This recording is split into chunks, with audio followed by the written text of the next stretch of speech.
Hello! Good morning, good evening, good afternoon. Welcome to the Wednesday Word Game Stream. My name is Melita. It's nice to meet you.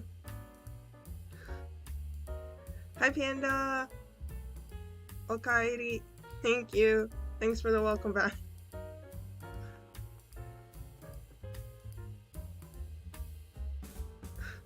Thanks for coming. It's nice to see you. Yeah, it feels like I was away for a while. Like yesterday when I was preparing for the stream, I was like, how do I do this again? I don't remember it. It's been so long. It was good. I got a lot of stuff done because I'm starting a new job and stuff, so I had to do stuff for that last week. I went in for an interview for one job, and then I had a phone interview for a second job. So, and then this past week, Monday, I went into the first job that I actually have, and like signed paperwork and did like drug tests and stuff. So next I have orientation either this week or next week. So yeah, it was kind of busy. Character development art we love to see.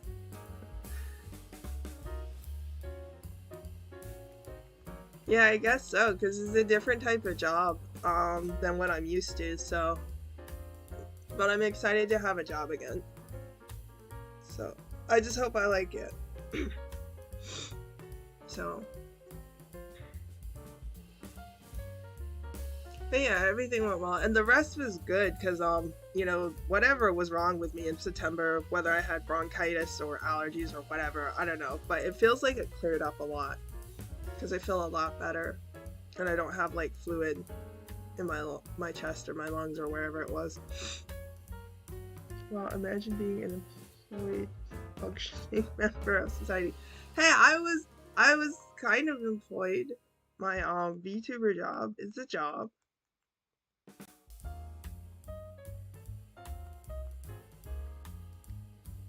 Kind of.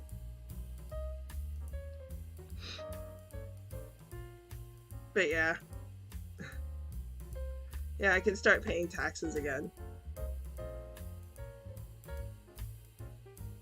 Glad to hear you're not coughing your lungs out anymore. Yeah, definitely. So. Me too. So I started taking allergy medicine as well, because I usually take the strong stuff. It makes me sleepy.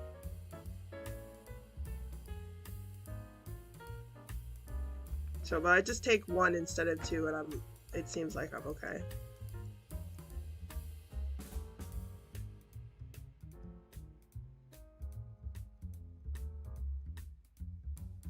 Yeah. Well, I mean, I would have had to pay taxes for this year, though, because at the beginning, of the year, I was working. So for that part, from January to June, I would have had to pay taxes. But, yeah, pretty much. I mean, I think it's certain types of taxes, like stuff that have to do with having a job. So, but I think there are others, because I know for my state, there's like a property tax. Like if you own a house, I think you have to pay for the land it sits on. So you'd probably still be responsible for that. So it's certain types of taxes, though, that you don't have to pay if you don't have a job.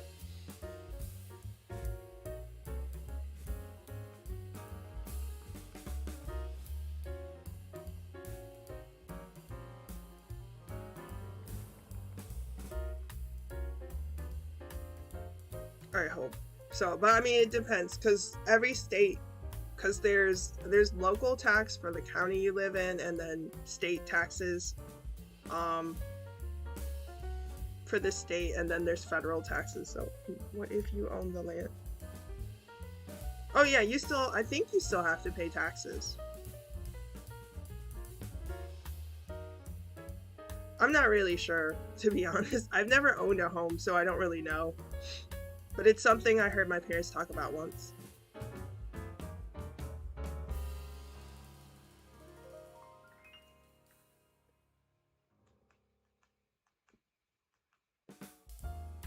Yeah, I mean, I think there's probably other taxes too, like if you own certain types of businesses, maybe you pay a tax.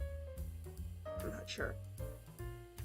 So, I mean, when you buy stuff, you're paying a tax as well, because we have something called a sales tax.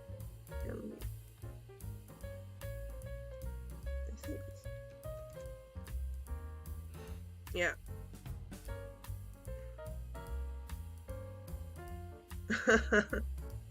Yeah. Yeah, but whenever you buy things, there's a sales tax that you pay. Because if you look on the receipt, you'll see there's like a percent. And every state has a different sales tax. 6% sales tax.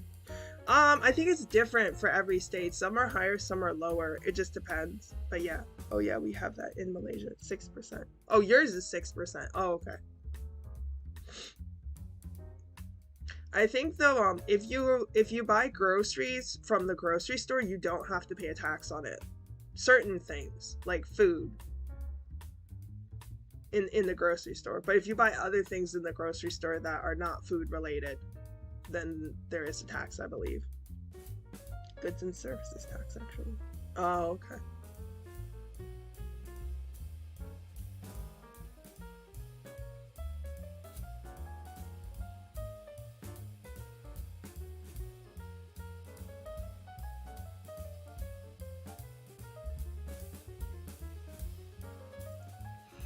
Yeah, my brother was saying something that now that I have the VTuber channel, that I can get like deductions or something. Because like I bought a laptop to use for the streaming, and he was saying stuff like that. You can do like deductions or something for like owning a business. He said he's done it before, so I'm gonna ask him to help me when it's tax time. But I mean, he pretty much just uses one of those like I think TurboTax. It's just like a software where it just basically does everything for you. Not gonna lie, I've got to work the screen as time traveler for a second. Well, maybe we can do something like that for the book club stream. Your brother was a VTuber for... No, he was not a VTuber. He's done taxes for people who own their own business. So he helped someone out. Because there was somebody who owned like their own piano teaching business, and he did taxes for them. So he's done that before. But no, my brother was never a VTuber. He doesn't know what those are, so except for what I've shown him. Yeah.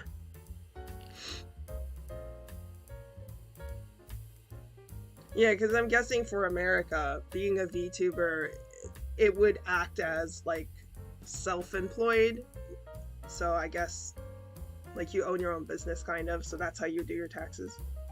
Are you sure he isn't? I mean, he could be.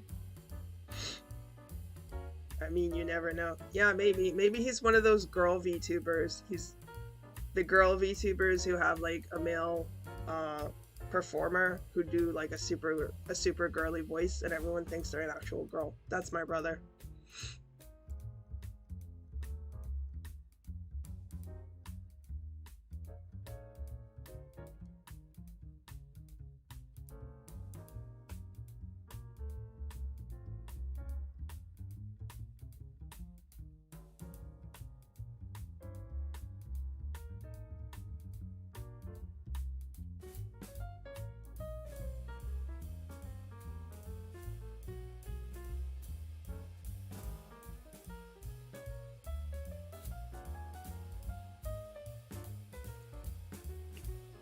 My brother is actually a super kawaii virtual YouTuber.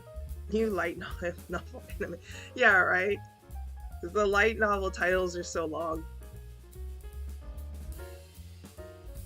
I've never read a light novel before.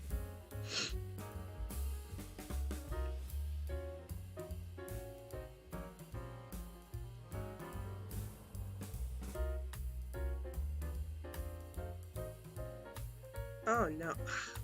I lost my cursor. It disappeared. It did this before the stream started. Oh boy, whatever. Hopefully I won't need to click on anything. Okay, it's back.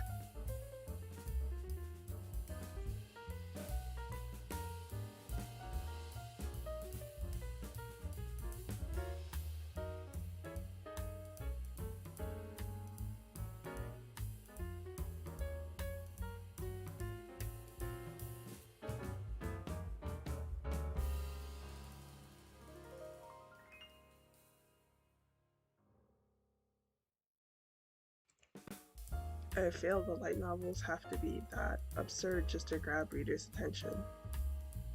Oh, I see.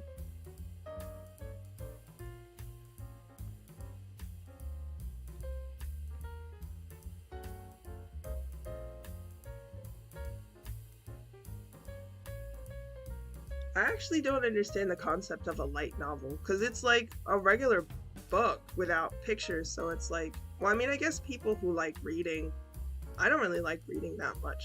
I like manga, so I probably would never read a light novel, because I'd just be like, where are the pictures?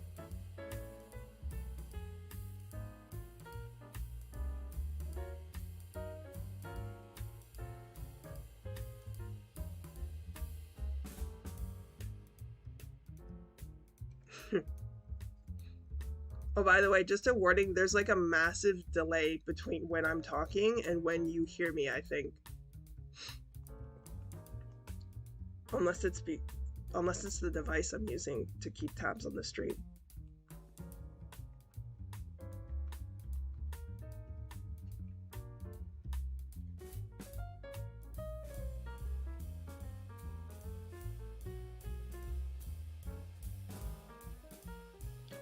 A novel based on a manga, maybe. Oh, is that how they work? I thought they were original stories. Oh, okay.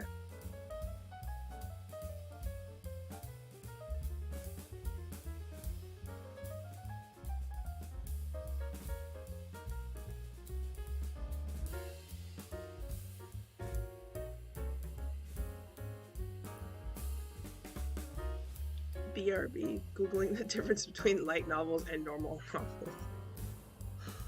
Okay. Well, while you do that, I'm gonna read the I'll read the rules for today's stream. So when you come back, we can start the word game.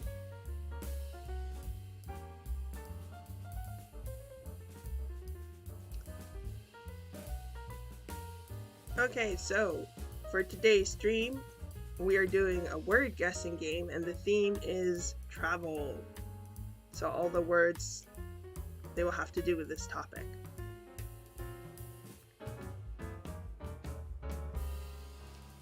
How to play the game. So try to guess the word. I'll give you 3 hints. Make sure to listen to all 3 hints before you give your answer. So if I give the first hint and you already know the answer, just please wait till I've said all 3 hints. So just for practice, because the purpose of the stream really is to practice English and to have fun while doing it. So also, you can use a dictionary, online translator, etc., but your answer must be in English. So I don't mind if you look stuff up if you need to. It's fine. You're not cheating if you do that.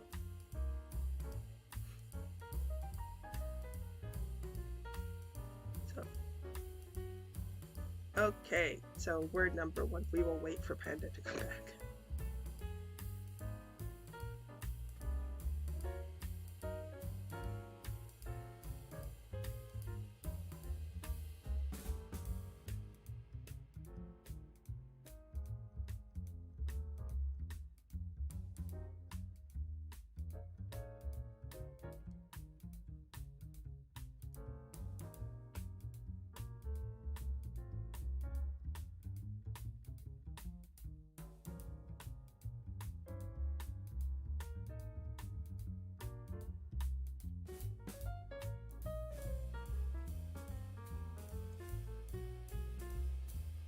Okaeri.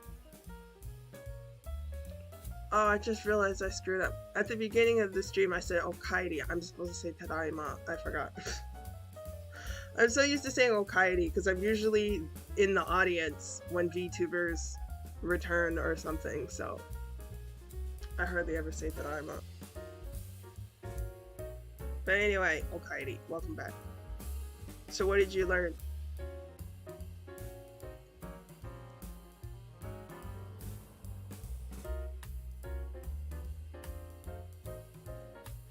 So TLDR, shorter, about 50,000 words than normal novels, and there are illustrations on the cover and throughout the novel.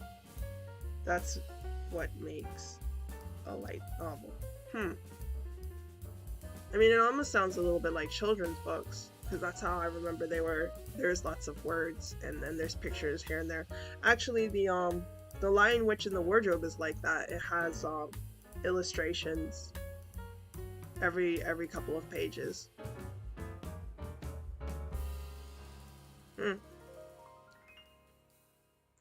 That sounds interesting. I guess it's the best of both worlds. If you like reading, then there's a little bit of that, and then if you also like illustrations, like manga illustrations, you have that too. Yeah, but light novels are anime. Yeah.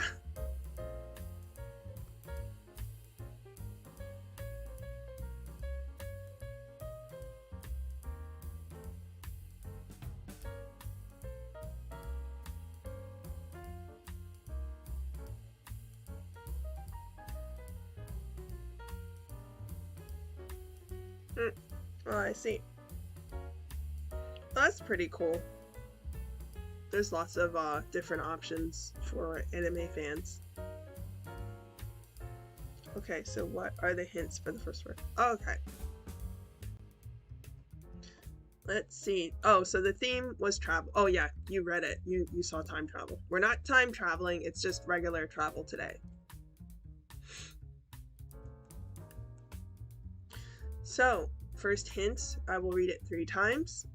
2 times slow and 1 time normal speed. So, wait, is the stream glitching? Or is it just my phone? Has the stream glitched for you at all today, Panda? Did it buffer?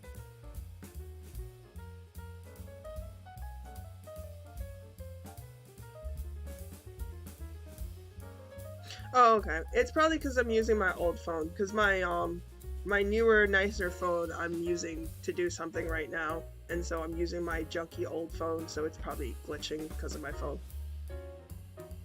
Okay, no glitches so far. Alright, well, I'll just ignore it. It's just because I'm using this old junky phone with a cracked screen.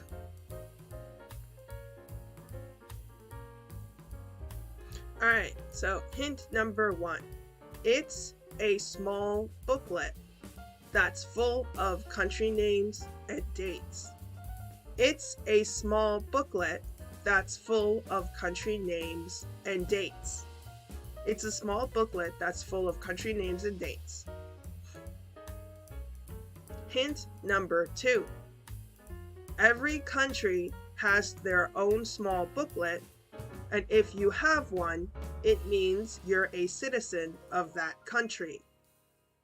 Every country has their own small booklet, and if you have one, it means you're a citizen of that country. Every country has their own small booklet, and if you have one, it means you're a citizen of that country. Last hint. You usually need this small booklet if you want to enter a country. You usually need this small booklet if you want to enter a country. You usually need this small booklet if you want to enter a country. Okay, so to recap, it's a small booklet that's full of country names and dates. Every country has their own small booklet, and if you have one, it means you're a citizen of that country. You usually need this small booklet if you want to enter a country. So, what do you think it is?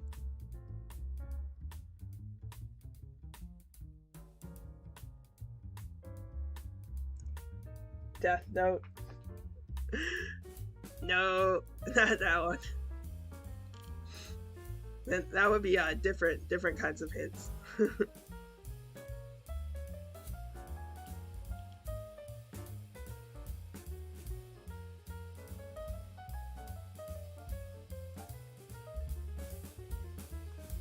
Yeah, good job. Answer: a passport. Wonder why they call it a passport. Yeah, I know, right? Who knows? English words are weird. If you think too hard about them, you're like, wait a minute, that's a really, really weird word. What does that even mean? Google time BRB. Okay. I wonder if they have it, if they have an explanation.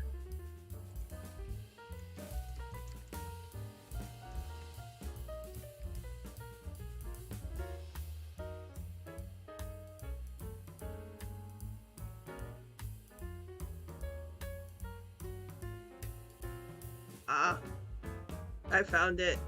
Let's see what you find.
Okay, welcome back.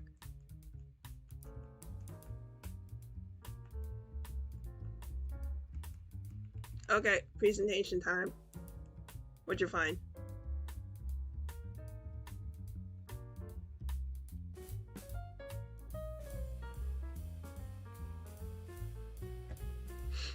So basically, it's literally French. Oh, of course it's French. Passe, to pass, port, seaport. Oh, okay. Oh, so it's an old word then. The passport is something you use to pass a port.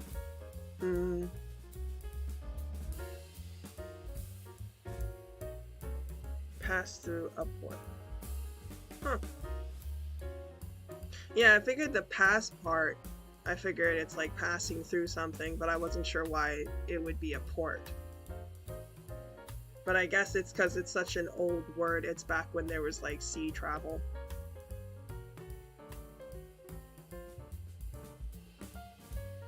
Well, thank you, Panda.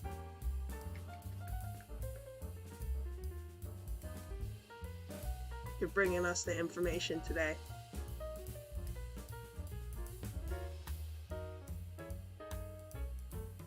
So you're the chat researcher. That's your second title. You're the chat comedian as well as the chat researcher. So do you have a, well, I guess you do have a passport because you said you were in a different country before you were in Malaysia. Finally, my English major has purpose. Yeah, I guess so.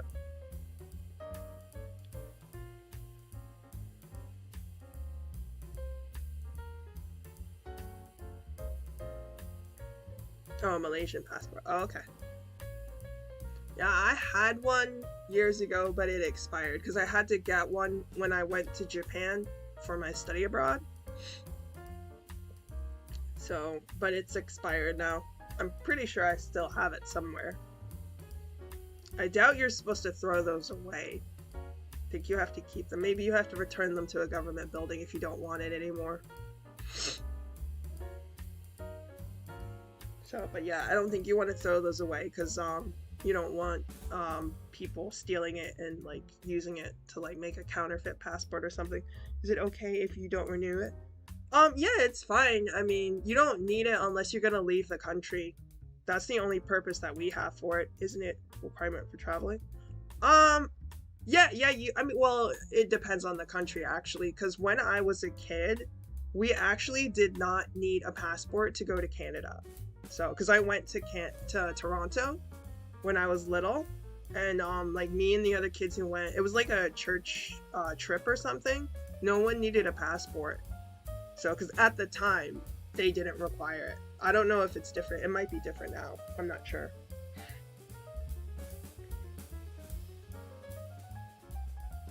So, but yeah, we crossed the border without needing one.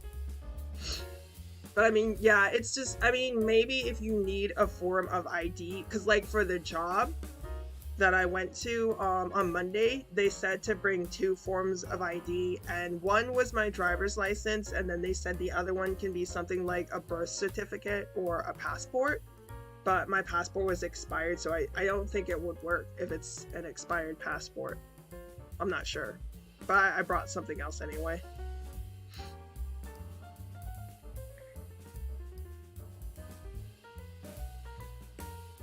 So yeah, if you're an American who's never gone outside the country, you probably don't have one. Because they're, well, I don't know if they're expensive, but they're not free. You have to pay for it. So, and then it will expire if you don't use it. So it really does not make sense to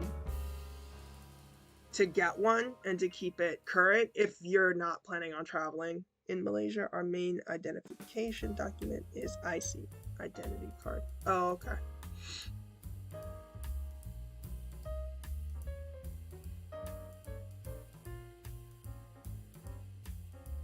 Do people not use their driver's license? Is that separate from an IC? Because here most people will just use their driver's license to identify themselves, because most Americans have one. And if you don't have a driver's license, there is an identity card that you can get. It looks like a driver's license, but it's a little different. We have them, but people don't usually use them to identify. Oh, okay, I see.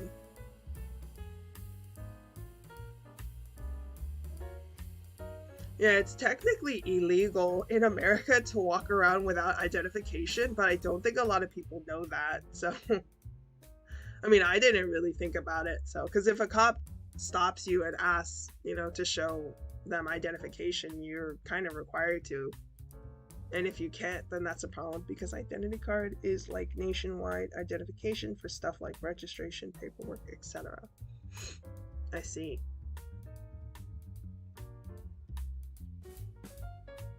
So do children get identity cards, or is that something for adults?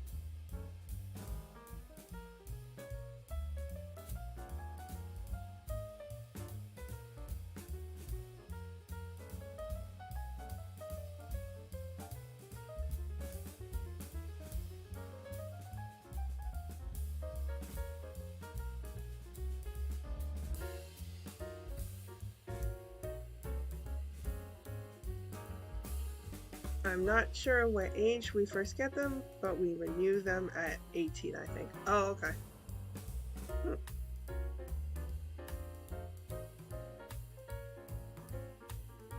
The renewal process for our driver's license has changed a lot, because you used to have to go to a government facility to get it done, and they take your picture and stuff, but now they don't care. Like, they extended it, I think, to like 7 years. And you can just do it online, and you just reuse the same picture. Like, they don't even care. My case was a bit scuffed because I moved back to Malaysia from Brunei just at 18. Oh, I see.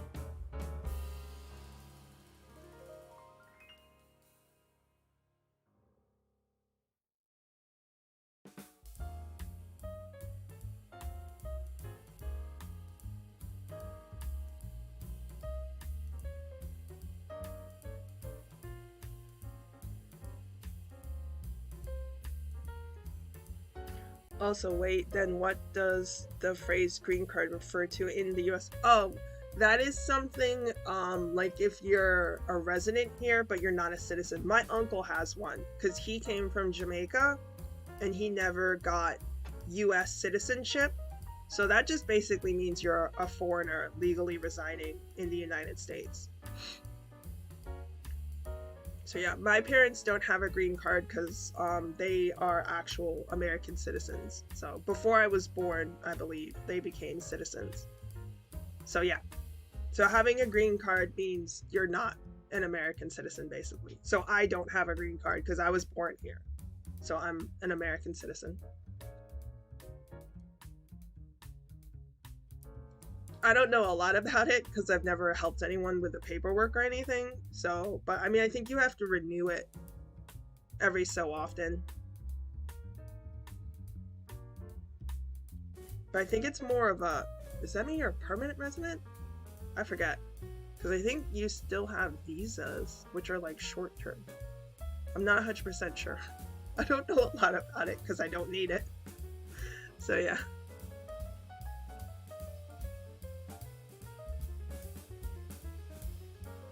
My parents would probably know about it though, because they probably had one when they first came to the United States, and I think they helped like family members get them. Like I think with my uncle, he at least has one, so I think they've helped him with it.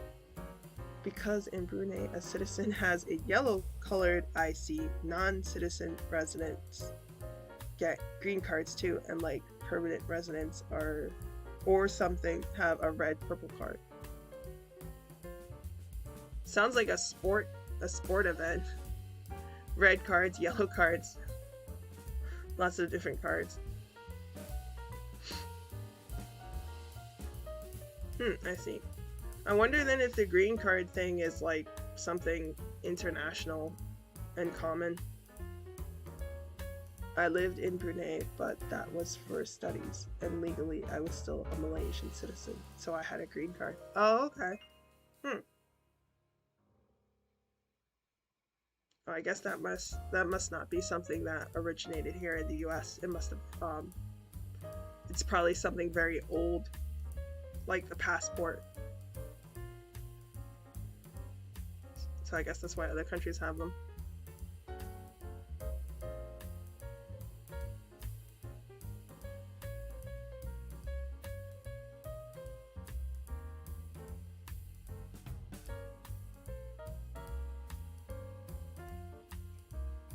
Now I'm in Malaysia and I'm a citizen, so my IC is blue. Huh.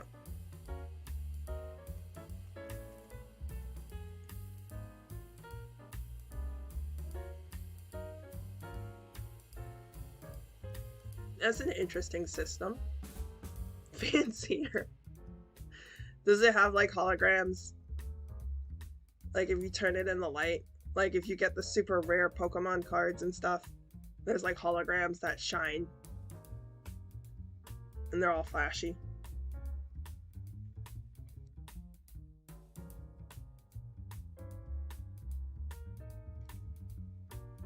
There's like an electronic chip in it. Ooh, that is pretty fancy. But I forget what it's used for. Oh, they probably scan it. Like if they need to get the info off of it. Or maybe it's there to just verify that it's real because it makes it harder to counterfeit it since it has that special chip. I think they scan for identification.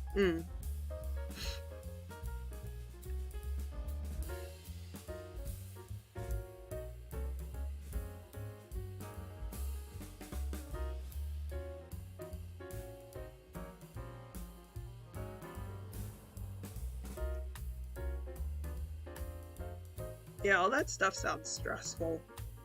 Living in a foreign country and having to make sure all your paperwork is up to date. Then especially if you don't really speak the language of the country that well. Also, both my passport and IC photos look like I'm drunk. Are you not smiling? Are you not supposed to smile in those photos?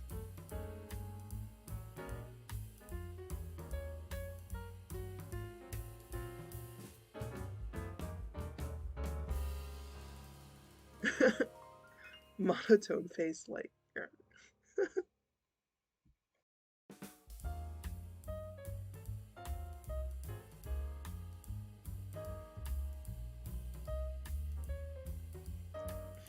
except one of my eyes is bigger than the other, so I just look weird. I see. When do you have to renew it? Will you take a new photo when you get it renewed?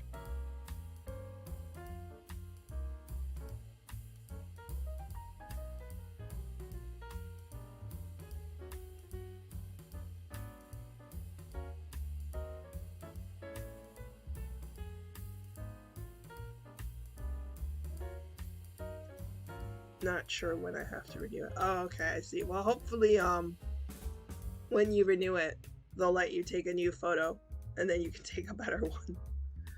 Plus, I don't think I'll be traveling, so not anytime soon. Oh, I see. Okay.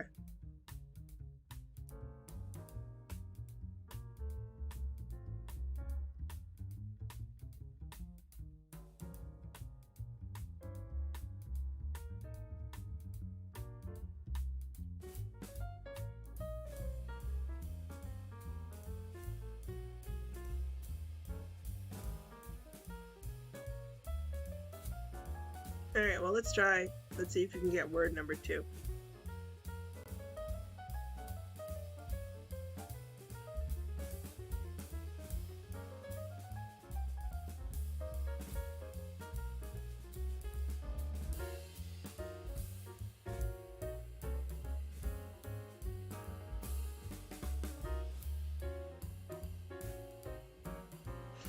Alright, hint number 1.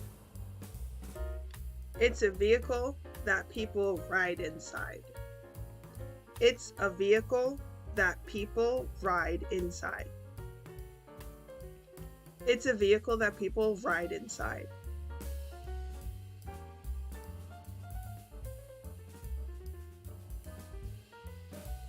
Hearse. Well, someone rides in it. I mean, pretty much all vehicles I think people ride in.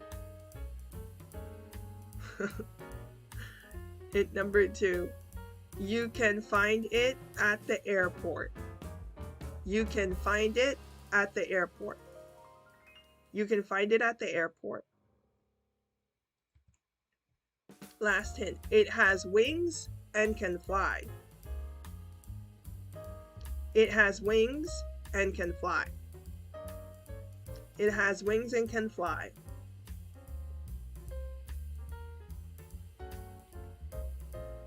To review, it's a vehicle that people ride inside. You can find it at the airport. It has wings and can fly. So I don't think it's a hearse, because a hearse is a car. I don't think they have any fancy flying ones yet. Maybe for like super rich people, they can like leave it in their will. Their will. I want a flying hearse. I mean, an airplane is basically a potential aerial hearse. Whoa now, okay. It's a little morbid.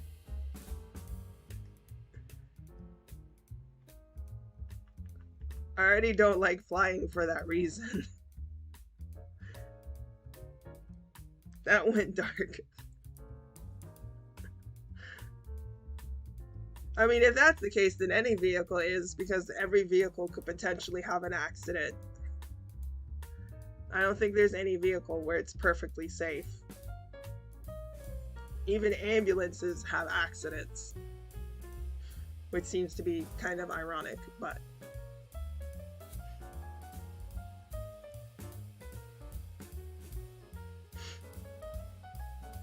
I love landing in the airport, but I always get this fear during takeoff. I hate flying. Wait, do you like roller coasters? Are you someone who likes roller coasters? Because I feel like people who like that kind of stuff wouldn't mind flying too much.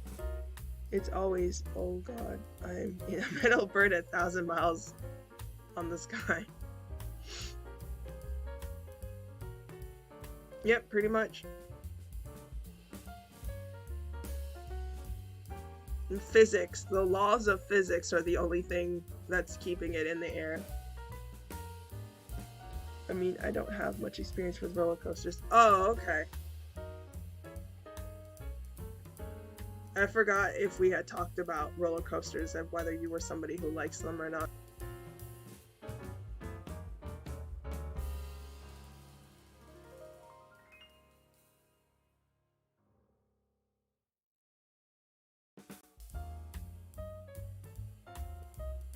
But the roller coaster was small. Oh, okay.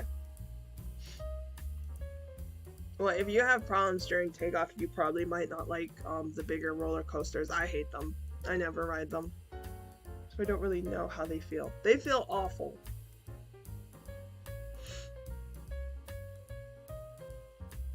They probably feel like however you feel when you're on the plane, but it's probably like 10 times worse.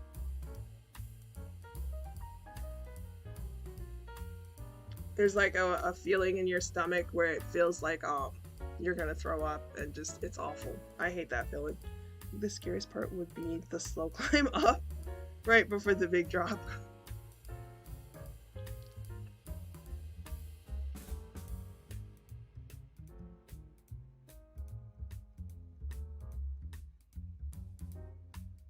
Yeah, that definitely.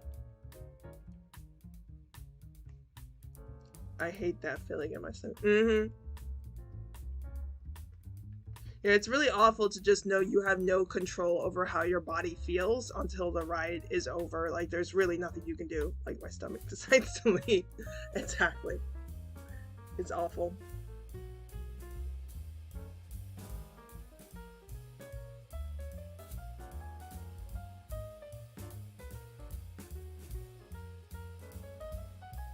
Oh, whoops. You already said the answer and I forgot to put it. Okay. Right. Answer. An airplane. An airplane. Right. Okay. I forgot to read the answer because you said it already. Also, the air pressure in the air. Wait, is this about airplanes or roller coasters? Oh, when you fly. Oh, okay, because I was like, wait, how high does the roller coaster go? Well, I guess maybe there are some. I have no idea. I don't really go on roller coasters, so I don't know if there's one that's high enough where it can actually mess with the air pressure.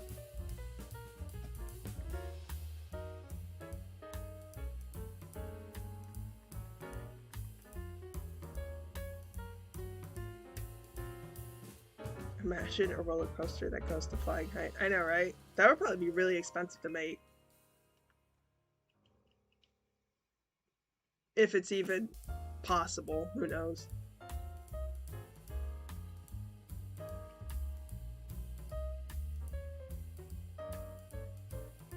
Yeah, that air pressure is a huge problem when you have little kids on the plane ride, because it hurts, like especially babies. They just cry and there's nothing you can really do about it because it's a small child, so they're kind of just freaking out and they're uncomfortable. So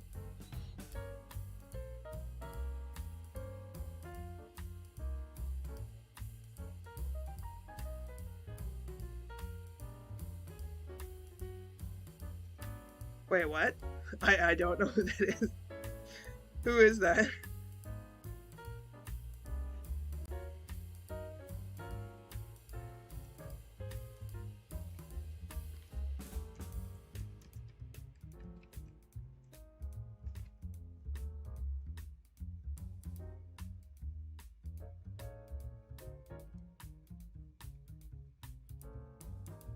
Tallest building in the world. Oh, okay.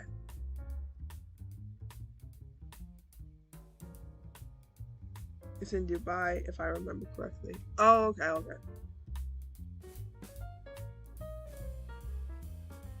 Huh.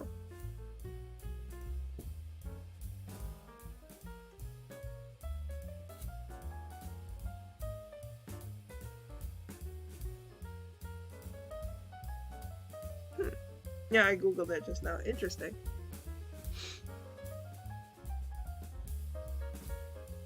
Also, I never understood why people bring their babies on planes.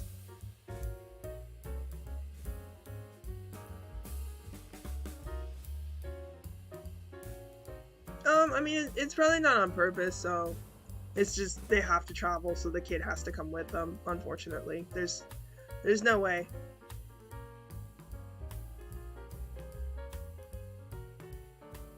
I don't think they have a baby delivering service yet where you can send your baby separately, so you kind of have to bring them with you.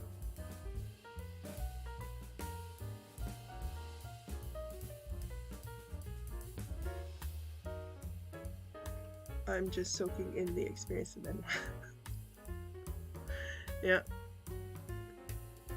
FedEx buffer topless.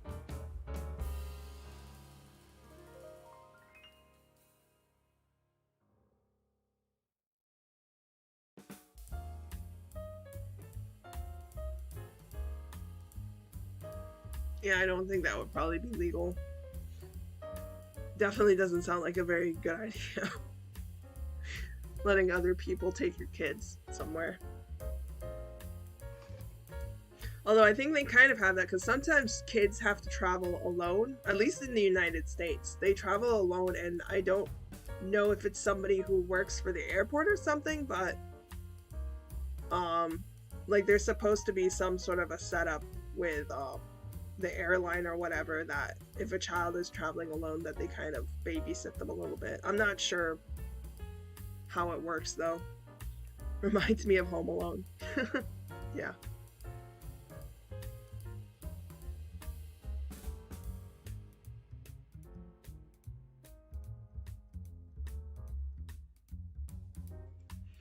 Oh, now I want pizza now, thinking about Home Alone.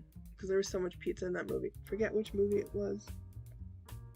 When Kevin flies to Florida. Wait, what? And his family is in another state?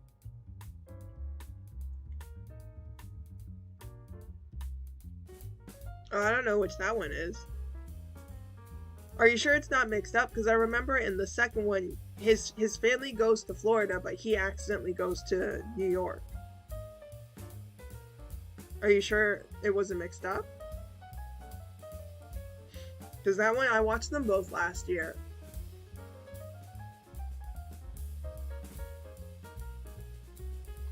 Oh, okay. I mean, with how many sequels they make of that movie, they went to Florida. Oh, okay, okay. Yeah, because one of my favorite VTubers, she was doing a watch-along for Home Alone 1, so I watched it with her, and then it made me want to watch the second one, so I watched it.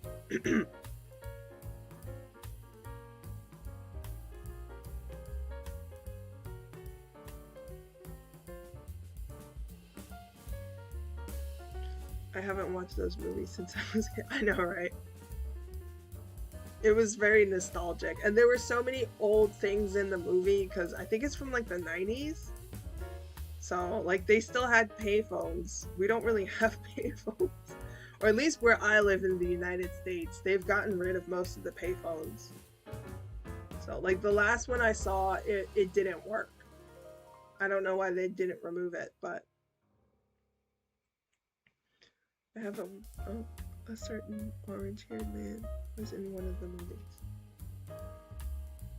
Oh, right, yeah, I didn't know that when I was a kid. Donald Trump, when he interacted with him, I was too young to know who he was, so I was just like, whatever.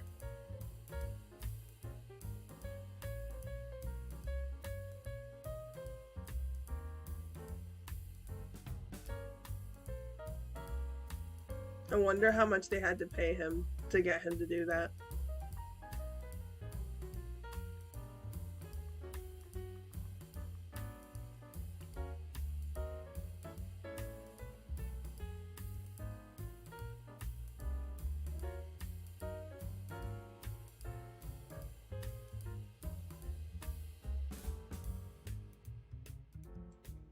There was that one actor, is his name John Candy, I think? I forget. There was that one actor in it as well.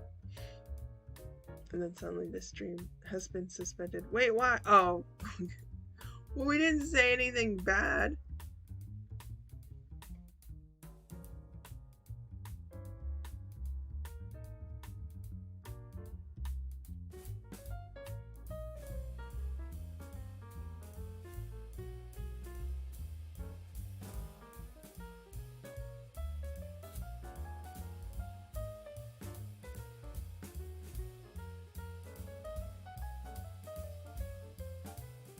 Right here, let's do another word just in case something happens. Is it a trigger word? I wonder.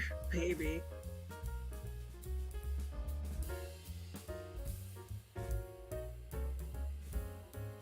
You have me paranoid now.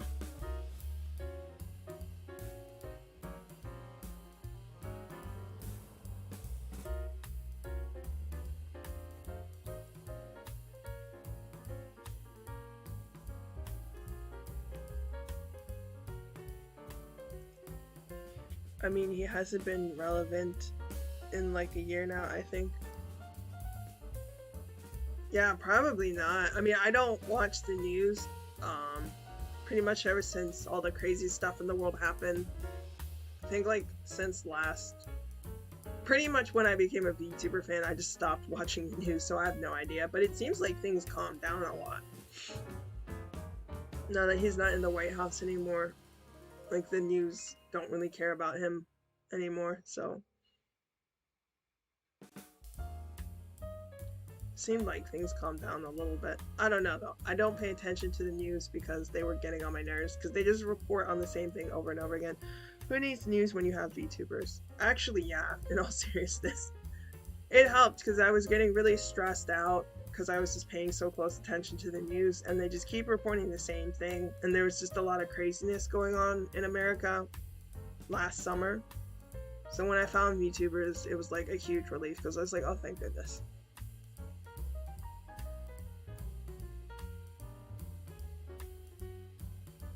Yeah, it helps. It really helps to block out like all the stressful stuff, because I mean, it's good to stay aware of situations, but you don't need to be like overexposing yourself to that. Last summer, the game's been going in the US since like its inception. Probably. I mean, just more than usual, or a different kind of chaos.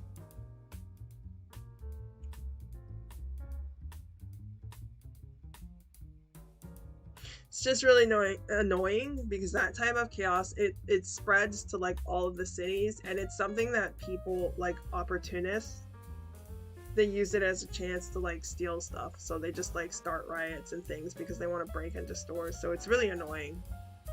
So, because like private citizens who just want to like get their voice heard, they can't because there are people like hijacking the situation for their own selfish benefit.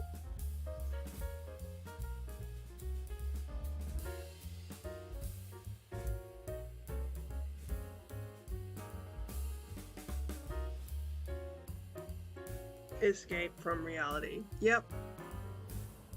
Pretty much. That's why I try and be careful what I talk about, especially on Twitter. Like, I try to stay away from mentioning like real life situations. At least on Twitter. Like, if it pops up in the stream, then fine, but the stream is turning serious real quick. I mean, we always do. We go back and forth between joking and serious.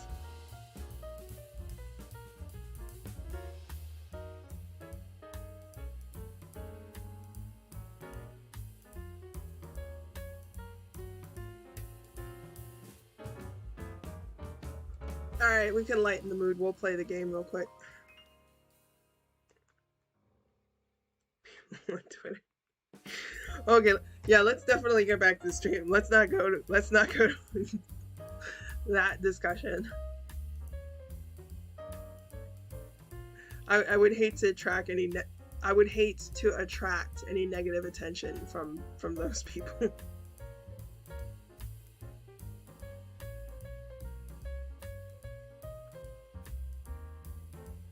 Okay, so first hint. I hope this doesn't make me hungry because I skipped breakfast this morning. It's a popular free snack that passengers on planes can eat. It's a popular free snack that passengers on planes can eat. It's a popular free snack that passengers on planes can eat. Actually, I mean, that could happen.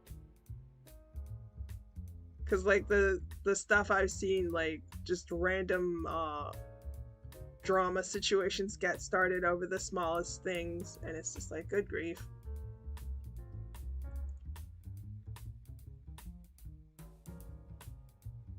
I've actually had that on like, some of my old Twitter accounts from back in the day or whatever. Like, people will get all upset about some random tweet I met. Excuse me. People get upset over some random tweet that I made and like flip out, and I'll just have to mute the whole thread. Y'all get free snacks on flights. We have to either pay for in-flight meals or buy candy or stuff in the airport and bring them on the plane. Oh really? You don't get anything for free? Yeah, typically, well, I guess it depends on the airline you're on. Sorry, I'm laughing at your reaction. It's funny. Just how different things can be. Yeah, it probably depends on the airline, but typically you get like some sort of a snack and then a free drink. So, and then if you're on the long flights, I think you automatically get a meal. I don't think you have to pay for it separately. Can't relate. Yeah, it's like when we discuss health insurance, right? I can't relate to most of the stuff you say, and you can't relate to most of the horrible stuff that I have to say about the U.S. health insurance system. We buy candy and snacks and mineral water.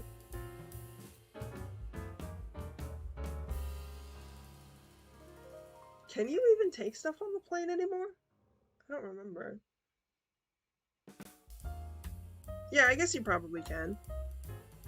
Yeah, because once you get past security, but they'll take your stuff. If you go through security and you have liquids and things, they take it and throw it away.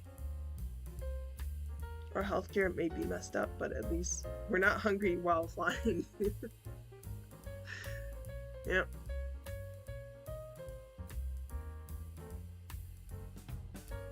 Yeah, all right, let's give it another hint. Well, good. Then maybe this might actually be difficult. Well, probably not, because these other hints, I made it super obvious. So, yeah, past security checks, there are still, like, stores. I'm trying to remember the time. Yeah, I think we have them, too. I think you can, after you get through security, I think you can buy stuff. So it should be fine.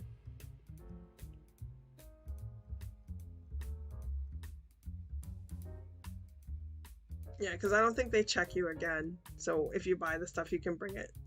You can bring it with you on the plane. And then they let us bring carry-on bags. Yeah, so we put the stuff in the bags. Wait, you put it in after you're through security? Because for our carry-on luggage, when we get in security, when we go through security, they check the carry-on luggage, and anything that's in there, they make you throw it away if it violates whatever standards they have. Diet smoothly.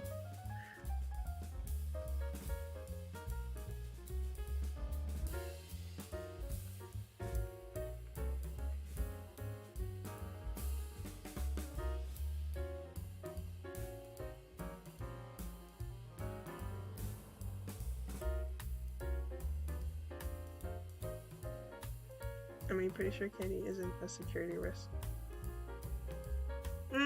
I mean, they're pretty strict. They would make you throw anything away. I remember I was traveling with family, and I think my aunt had like a can of soda, and they made her get rid of it.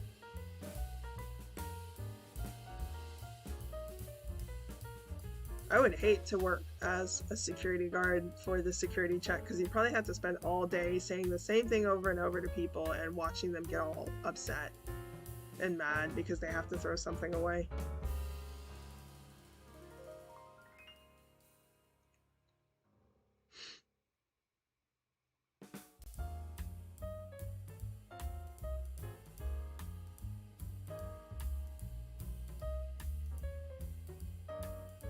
Actually, back when I was a kid and we flew back to Malaysia every December, my mom would always buy candy for us to chew on flights to deal with the air pressure. Yeah, that's what some people do. They will chew gum. It's early in the morning. My mouth is not working yet.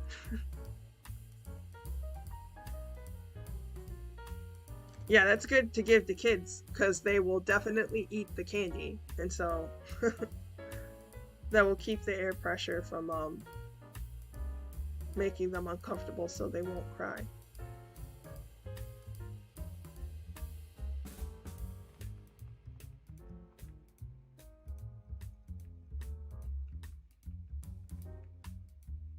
PTSD from the first time I swallowed chewing gum and panicked. Oh, because they said like you're not supposed to swallow chewing gum. I've swallowed tons of it. Nowadays I spit it out though. Oh no, I'm gonna die.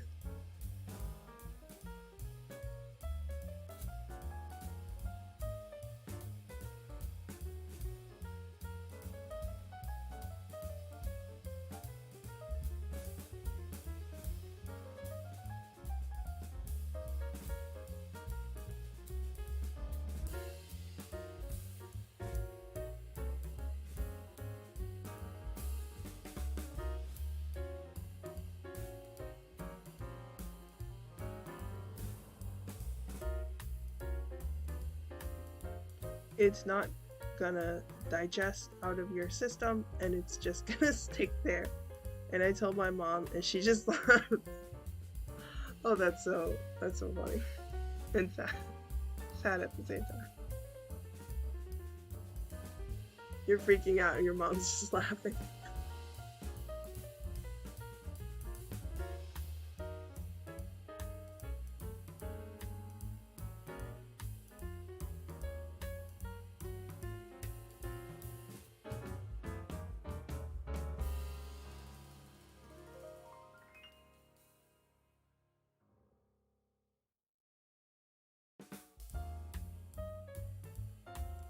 Oh, okay, let's do the rest of the hints real quick.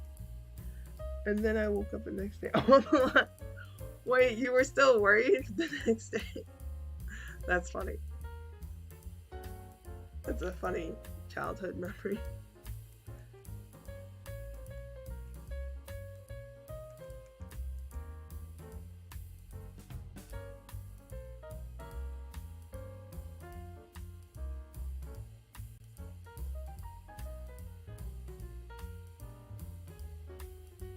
Oh, well. Yeah. Oh, okay. So, hint number 2. Some people are allergic to this snack, so they can't eat it. Some people are allergic to this snack, so they can't eat it. Some people are allergic to this snack, so they can't eat it. That's a big hint going. Oh, okay, good. Yeah, because I figured I need to give big hints, because, I mean, not everybody lives in the United States and flies our airlines, so because this is like, I mean, for American travel it's common, but I have no idea about other countries and stuff, so, or other airlines, so this one is a huge hint. It's a type of nut that's found inside popular chocolate candies like Snickers bars and M&Ms. It's a type of nut that's found inside popular chocolate candies like Snickers bars and M&Ms. It's a type of nut that's found inside popular chocolate candies like Snickers bars and M&Ms. Sorry, I'm not reading that out loud just because I'm not gonna let you Gotti or whatever you say. I'm not gonna let you say that. So I see your comments and I'm laughing. Okay, reviewing. It's a popular free snack that passengers on planes can eat. Some people are allergic to this snack, so they can't eat it. I think I said that word. Some people are allergic to this snack, so they can't eat it. It's a type of nut that's found inside popular chocolate candies like Snickers bars and M&Ms. Which is it? You put a bunch. Peanuts, nuts, cashews, almonds. Wait, nuts is just nuts. That's just the general. That's a general word. Allergic. Yeah, something in that sentence. I think it's early in the morning.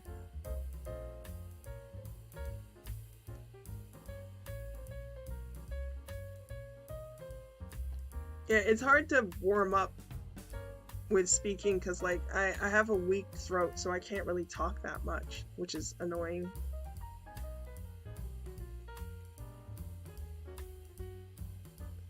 So my mouth is all kind of lethargic. What type of nut is it? Nut. Exactly.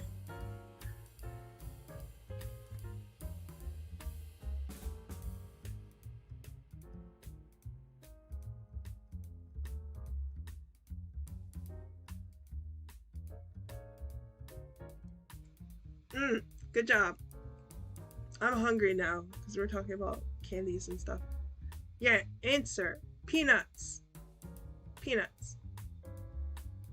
So I don't think they have them anymore though. I think they give you pretzels or chips. Probably because so many people have allergies. So they just got rid of the peanuts. For safety, maybe. But growing up, that was like a stereotype about airlines where they give you free peanuts. So, but yeah, I think now pretty much any plane you fly on in America, like if it's a short domestic flight, you get an in-flight snack, and it's you get a drink and whatever snack they have. Salty peanuts. Yep.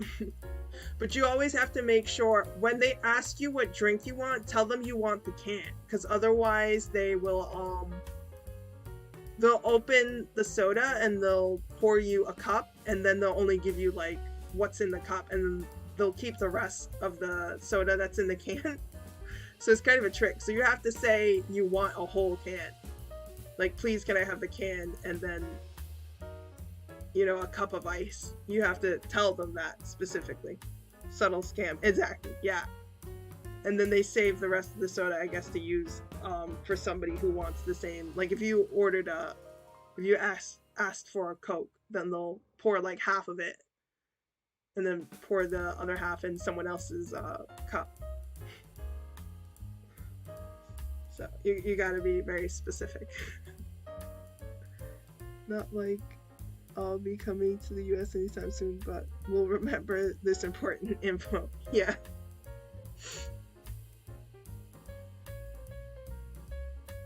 Yep. Actually though, I don't know how it is now, because with everything going on with the health situation, maybe they might not be doing that. I'm not sure.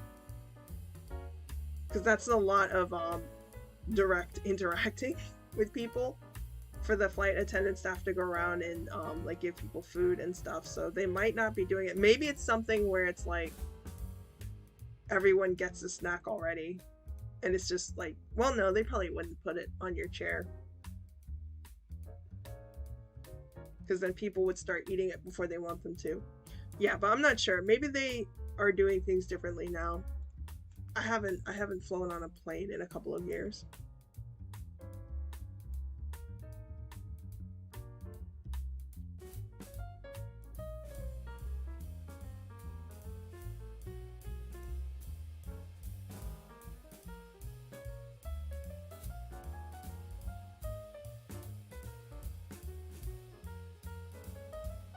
So which is your favorite way to travel?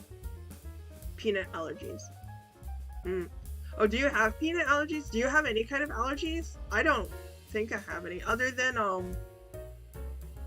like pollen allergies and stuff. That's the only one that I'm aware of. Like dust and pollen and stuff like that. But I don't think I have any food allergies. I don't really like seafood, but I don't think it's because of an allergy. I don't like it. Well, I'm not sure if I actually do have seafood allergies.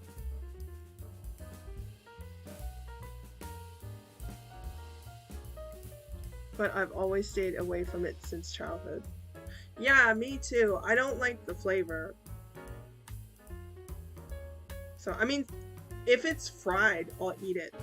Because it doesn't have that nasty, fishy taste. So,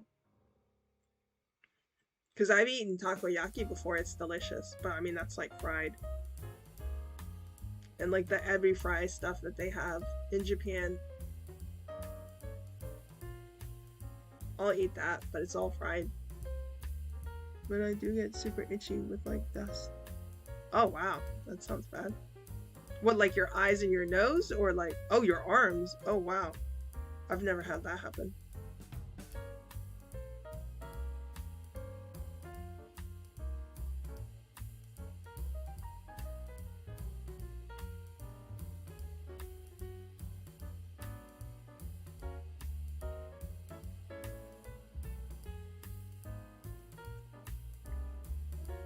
So cleaning the house is a lot of fun. Oh, do you have to wear like long sleeve shirts and gloves when you have to clean? And a mask?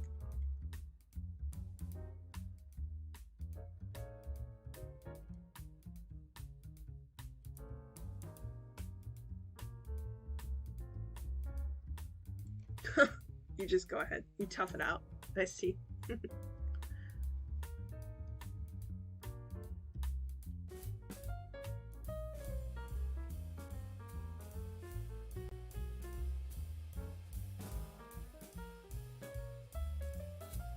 It usually goes away after a few hours.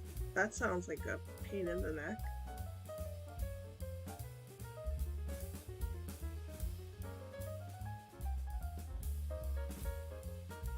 Are you using chemicals when you clean?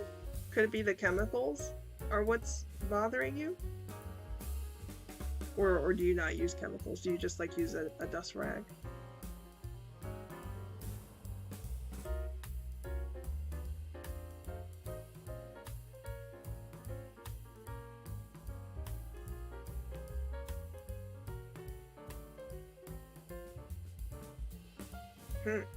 That's interesting.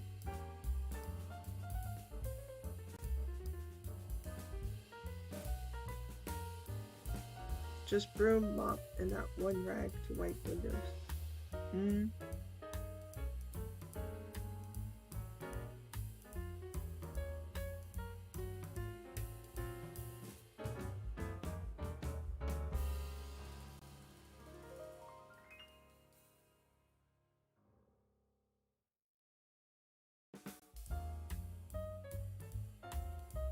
Are you allergic to bee stings and stuff?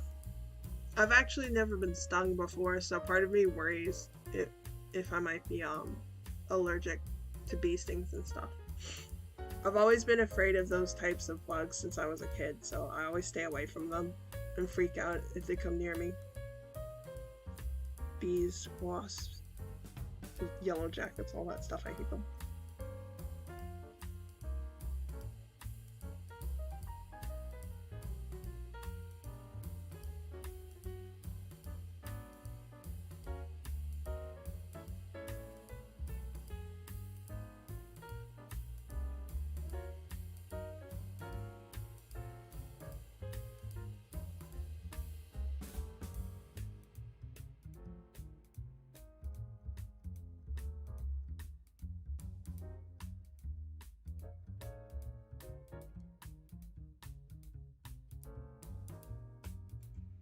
Uh-oh.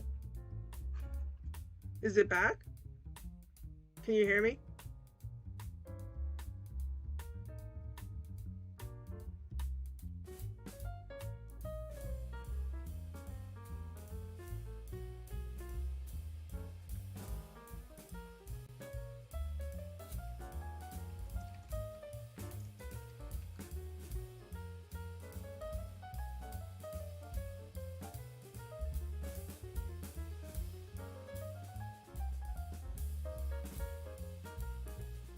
Is it still buffering?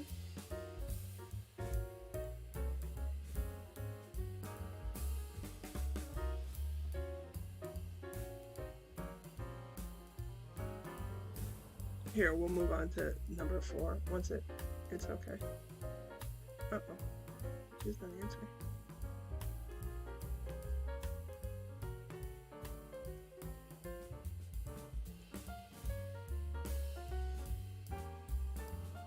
I think it's my Wi-Fi. Oh, okay.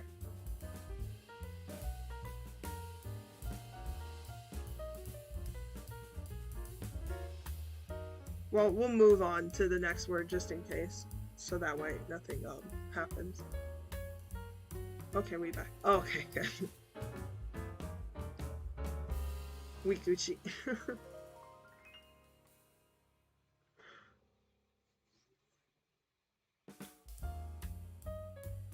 Alright, well, let's try this one. Hint number 1.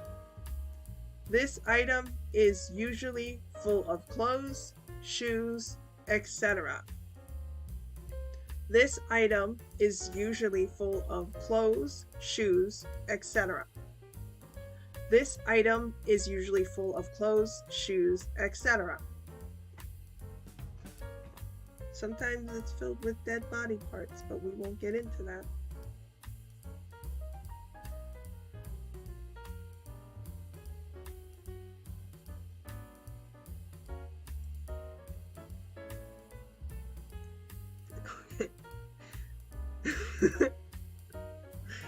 I mean, mine are, and other people's might be, but mine never are.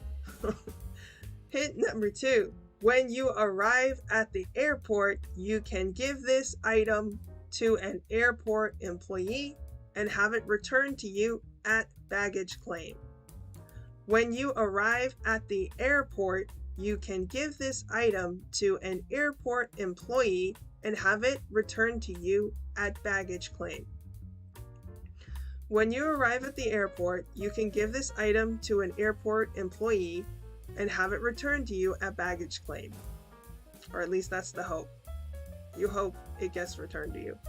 That's exactly what someone with body parts in the luggage would say. Well, you seem to know a lot about what a person with body parts in their luggage would or wouldn't say. That seems a little sus to me. I think we might have to have an emergency meeting.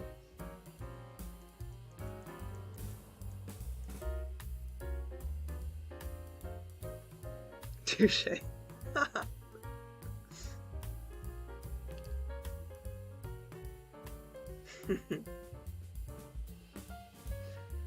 Okay. If you want to keep this item with you, you can bring it on the plane and store it above your head. If you want to keep this item with you, you can bring it on the plane and store it above your head. If you want to keep this item with you, you can bring it on the plane and store it above your head. Don't ask, don't tell. Yeah. So yeah, and this is definitely better. I mean, depending on the airline that you are on, giving this to an airport employee, it might be free, I think, like for the first 2 items or whatever. So, but it definitely is more convenient to just bring it on the plane with you. We both go along with our luggage that may or may not consist of human body parts.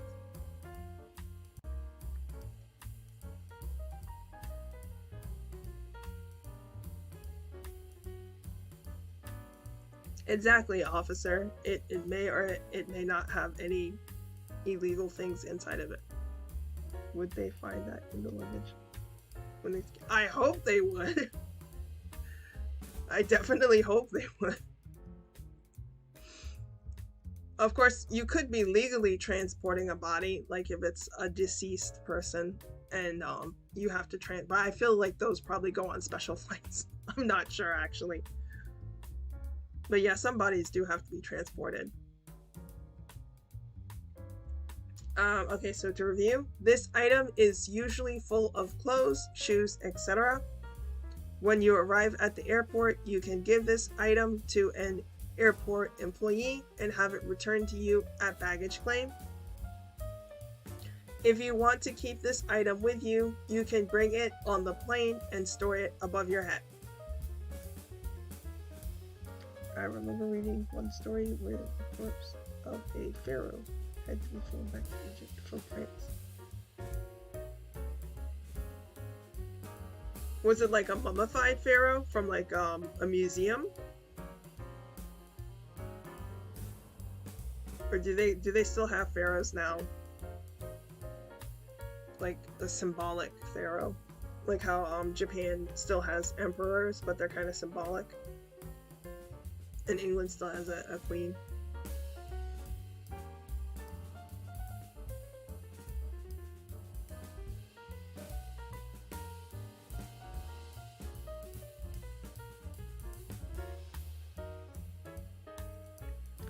Store it above your head sounds like you just put it on top of your head and balance it there for the entire flight. Mummified pharaoh, yeah. Oh, okay. I mean, maybe if it was a plane ride that had lots of circus people on it, you might find someone doing that.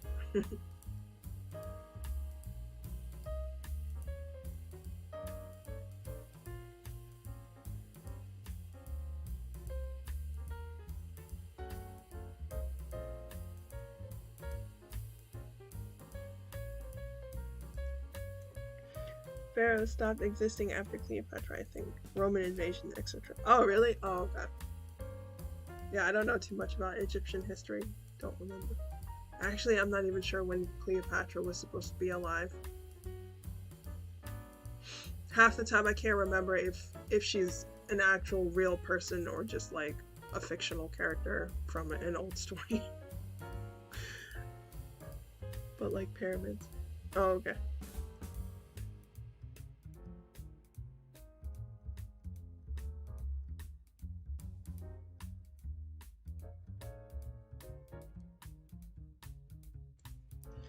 How could you not be interested in pyramids? Hieroglyphics, cats. That's it. I actually had an Egyptian friend, animal cons. Yeah.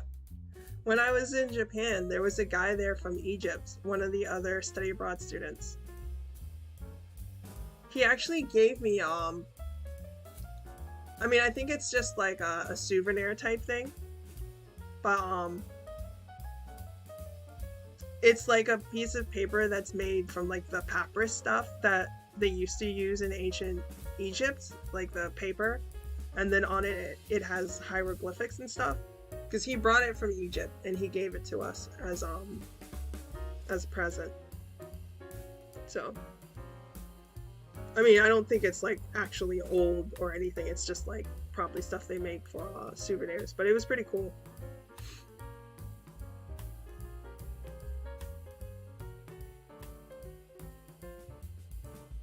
I think I still have it. I should still have it somewhere.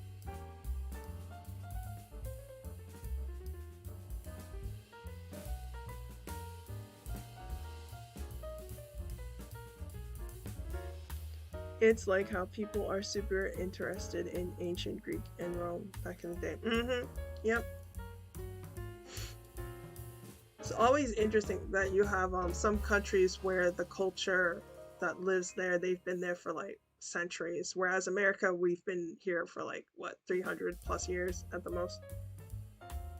Like if you go all the way back to like the first contact that Europeans had with this land mass. So in this case, Egypt was ancient by the time Rome came along. So I imagine.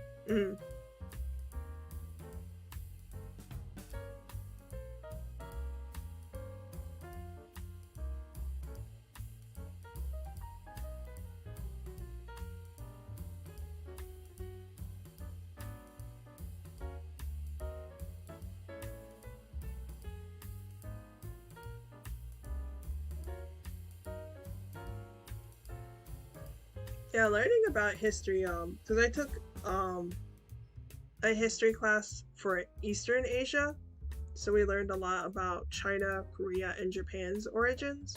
So it was really interesting. About to go into Chinese Egyptian history and mythology, right? Oh, do you know about it? I actually don't know that much about it. All the history classes that I've taken, they've never really gone into depth about Egypt or anything like that, so I don't know much about it. If anything, I think a majority of it is like from movies. The majority of what I know about Egypt.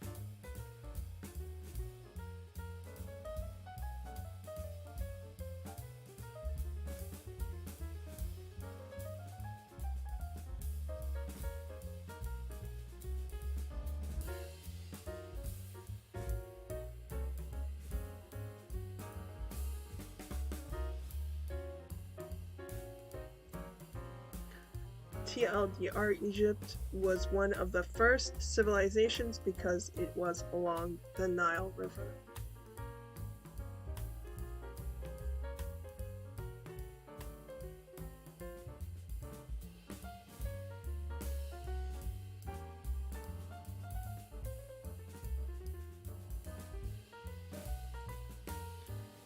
And it was super rich and prosperous because the riverbanks flooded at the same exact time every year, so they could plan for harvest.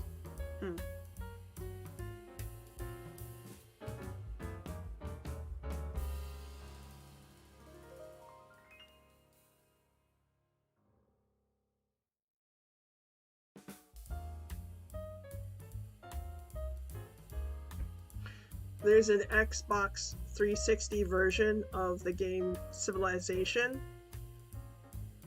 And yeah, the Egyptian civilization, they usually do pretty well. Like in the game, the computer, like it's always like discovering technology faster than me. And then it's always trying to attack me and start a war with me, so it's hard to play in a game that has the Egyptian civilization in it. And the soil was super fertile, so you just run over it with oxen and etc. and fruits, wheat, money, glory. Oh, they can grow money? That's nice. I wish I could grow money.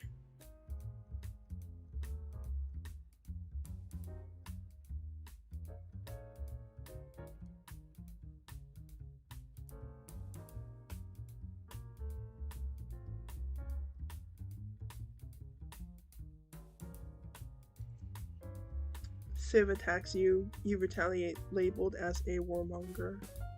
Egypt has denounced you. Actually, it's funny because, I mean, it's definitely probably a watered down version compared to the computer version from what I've heard, but, like, if you're running democracy for your country, you can't declare war on people. You can only, like, fight back if they attack you first. But then once they declare peace, like, you are required to accept the peace. It's so annoying because sometimes I'll be mad, like, you've been attacking me for half the game. No peace. And then, like, the random narrator person will pop up and be like, you are a democracy, so you are being vetoed by Congress and they are choosing peace. It's just like, darn it.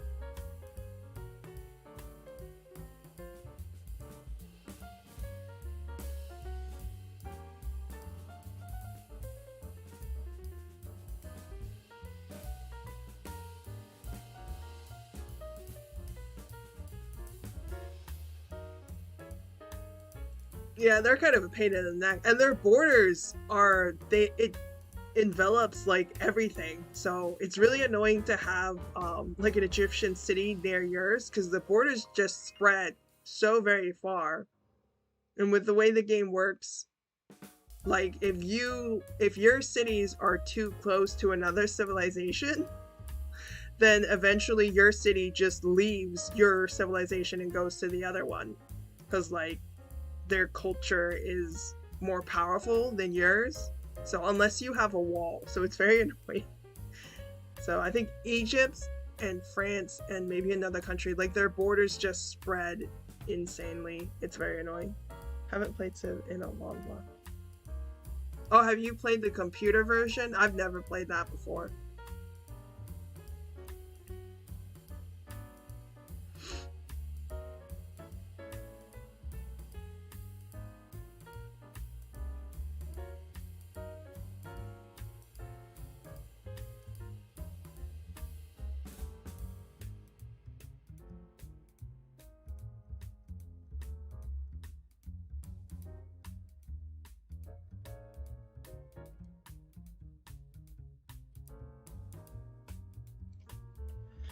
In the PC version, whoever settles first decides the borders, and you can only get the city by annexing, conquering it.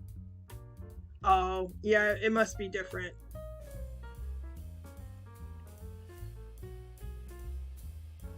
Yeah, because the borders, it's more or less just automatically done by the game's computer, like as your civilization exists, and like if you build up like culture and technology, like because it's colored borders, it's colored whatever your civilization's color is. So I think for Egypt, for the Egyptian civilization, their borders are yellow.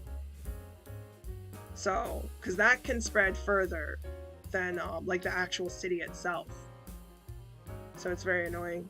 Oh, India's borders are bad too. Those spread like wildfire. Like if you decide to settle a city right next to them, they can't do anything until they get an army. Oh, okay. Yeah, I think the Xbox version is very different then. Reminds me of Age of Empires.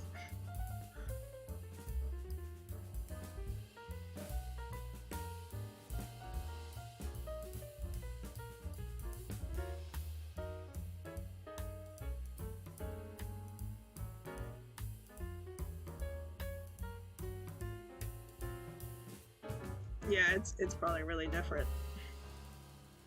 It's a very simplified version of the game when you play it on Xbox.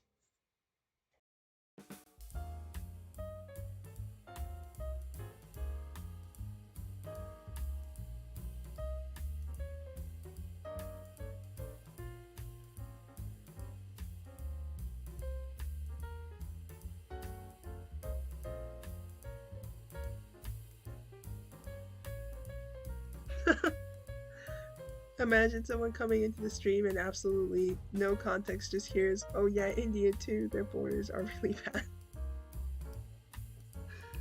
We're hearing like civilizations attacking others and be like, wait, what's going on? Yeah, these are not current events.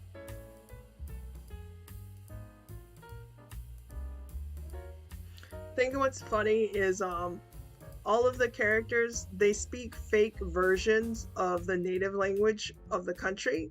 So it's all gibberish and nonsense, but it's funny because phonetically, it still does sound like the original language. It's just everything's nonsense. I'm not going to get into that.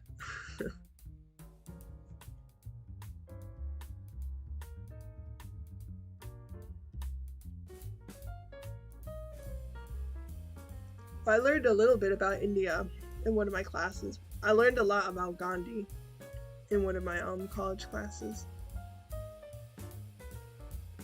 Imagine them talking in the same language. Yeah, basically it's like that. It's funny.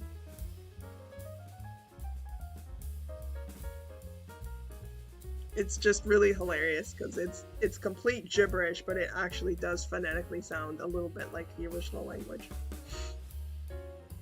Oh, I thought it was because the first time I started playing that game, I was actually taking a Russian history class, and I had just learned about Catherine the Great.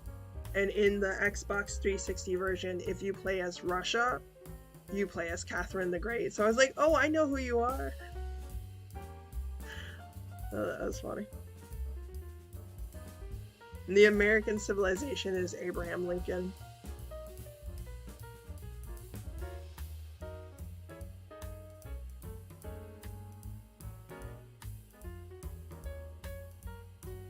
Educational board games. Yeah. It's really funny when Gandhi declares war on you. Because they all have like little cartoon characters to represent yourself. So he's like all angry. He's like, I'm declaring war on you. It's like, wait, I thought you were a pacifist. What's going on?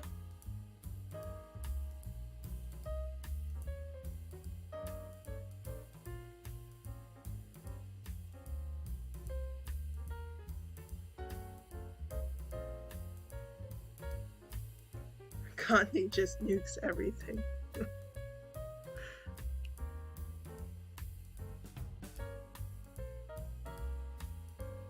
Yeah, pretty much.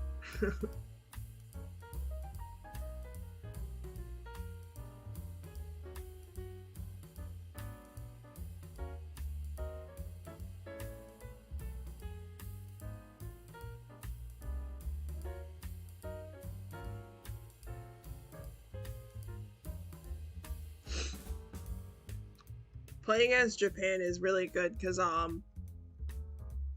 they automatically get food from out of the sea. So because the squares that are for the sea, the resource you can get is like technology, but with Japan you get both technology and food, which makes sense because like they're an island country. I think like fishing and like seafood, that's like a huge source of food for them. So whereas I like to collect things, everything's decent.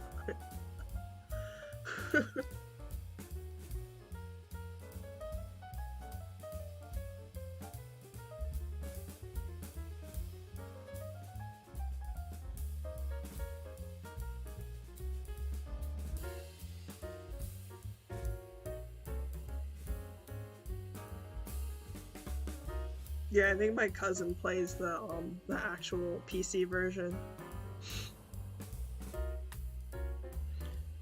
Coming soon to cinemas and gaming consoles.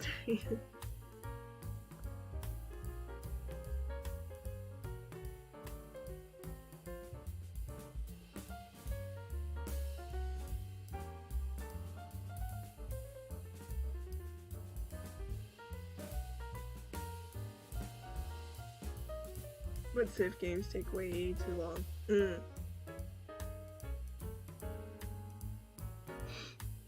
I wonder how good the specs are for my laptop, if it can even run games like that. I was looking at Minecraft, because I've never played that game, and everyone plays it. I'm actually starting to get curious about how the game even works. But I don't know what my laptop can do in terms of playing video games. Because I pretty much just bought, like, the cheapest, decent laptop that I could afford. Or that I could find.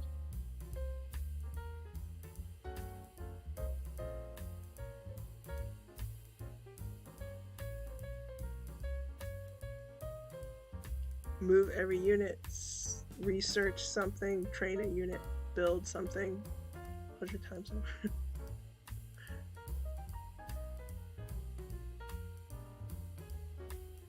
Oh, there was some other interesting game that I've seen people play. I forget what it's called. Something Punk. I can't remember what it's called. But that looks kind of interesting. My ancient laptop runs Minecraft. Okay, not smoothly, but playable. Oh, okay.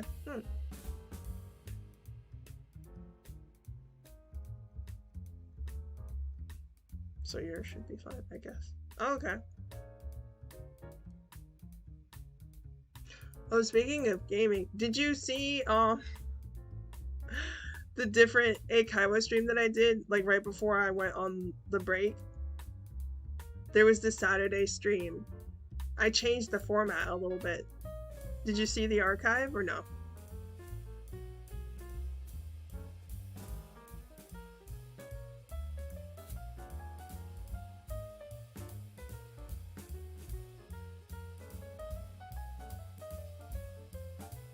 It's like a very, very light gaming stream now. Yesterday, Minecraft locked me out of my account, and when I tried to log in it gave me an error message. Oh no!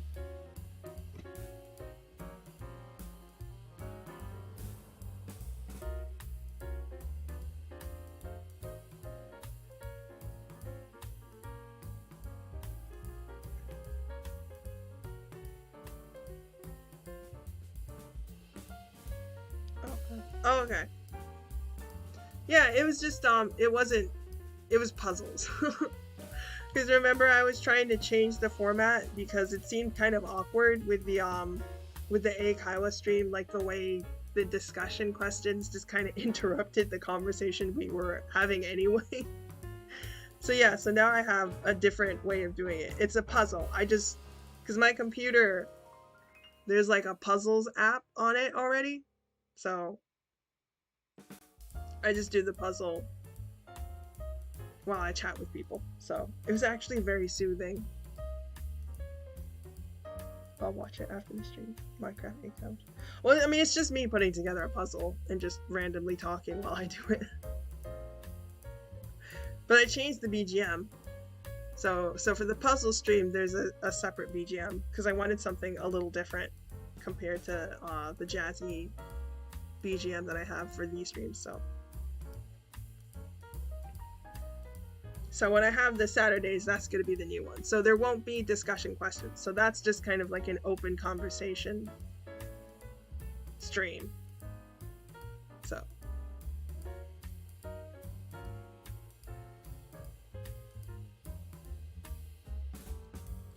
Does Tetris count as a puzzle game? Probably. Yeah, I think so. Because you're putting something together kind of like a puzzle. You're just doing it very, very quickly. With very, very immediate consequences for not doing it properly. I don't think I could play Tetris though and chat with people. I actually had to do like a mild difficulty level for the puzzles because when I do I think it's like the 4th difficulty level, I noticed that I'm too concentrated on putting the puzzle together, so I went for like a medium difficulty because that way I can focus on the puzzle but also focus on talking to people at the same time.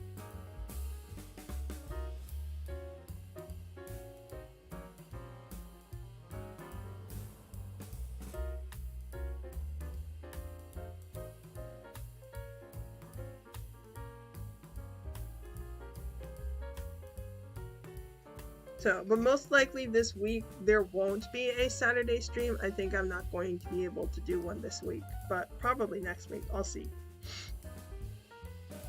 So, unfortunately right now, because I'm starting my new job, I can't post any schedules, so I'm kind of just...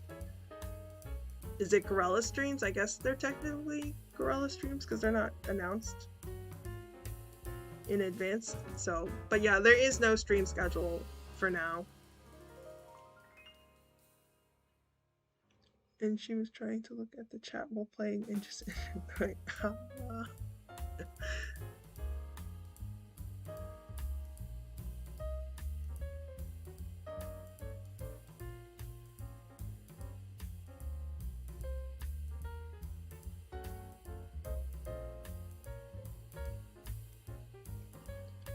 Yeah, I think for any kind of game I would do, it would have to be like a super chill game.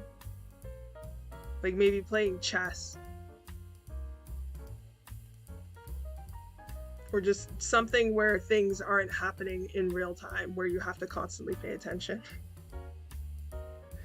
So no set day for each stream type. I mean, I think I'm still doing, because I really like how Wednesday, Friday, and Saturday, it's always the same thing. So chess stream. Oh, is that a good thing? Should I do a chess stream? I'm mildly okay with chess. Although I don't think I know like the official rules though, because there was one time where I thought I was gonna win and then suddenly the game stopped and it was like, it's a draw. I'm like, what are you talking about? All they have is a king and I actually have pieces left. Like, what's going on? So I must have done something. Like, okay.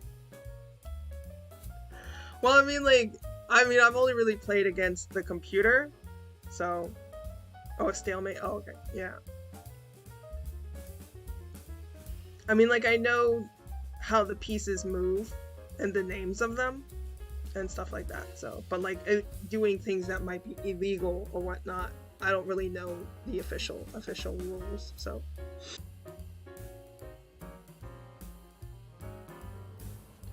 I love watching movies and TV shows about chess though, because it always looks so dramatic.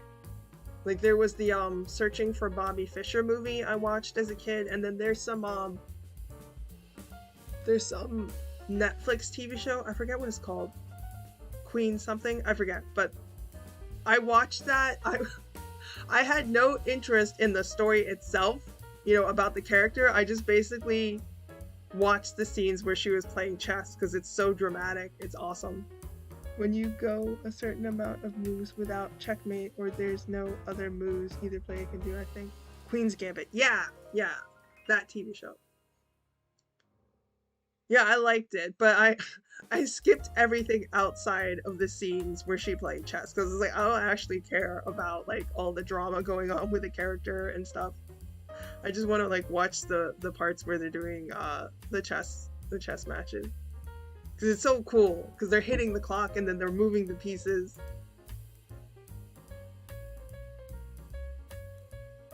It's fun.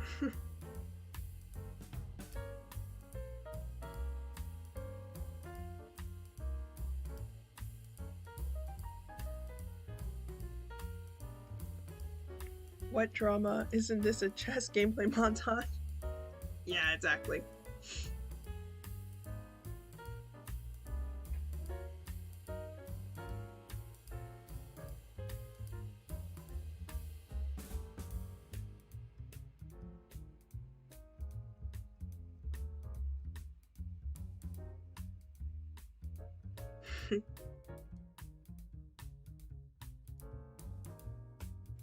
Okay. Well then, if chess is okay, because I know Ollie did a chess stream once, so if chess is okay, I'll see. But I don't think my computer has an app installed. I would probably have to download it. I'll look around and see. Maybe that could even be like a gaming stream with the audience, if it's possible. To get one where you can invite people or something like that.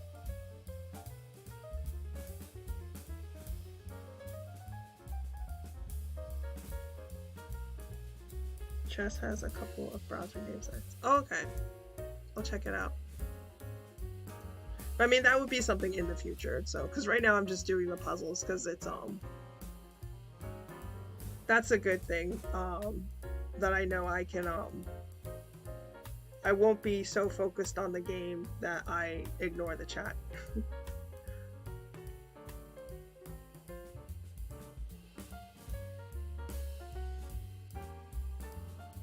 So for the difficulty level I'm doing the puzzles, I did 2 of them in an hour.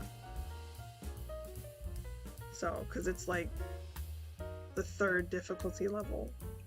Because this one has 6, the app that I'm using. It's really just Microsoft. Microsoft has a puzzles app, and I downloaded it.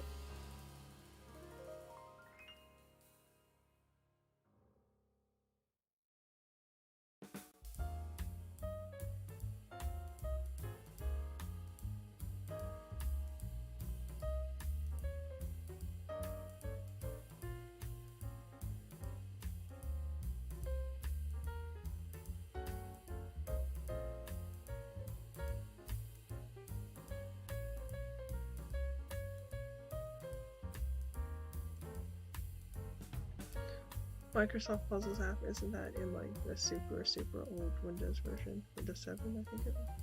Oh really? Oh, I don't know. I got it from because there's like the on the laptop, it has like a Microsoft store where you can go in and search for things.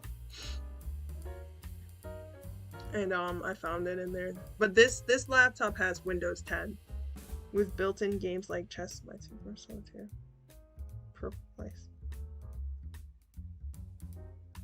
Oh, I wish it had a built-in game app for chess. I don't know if it does. Usually the only thing I find on computers that are automatically on there is like Solitaire, the Minesweeper, and then like Free Cell and something else.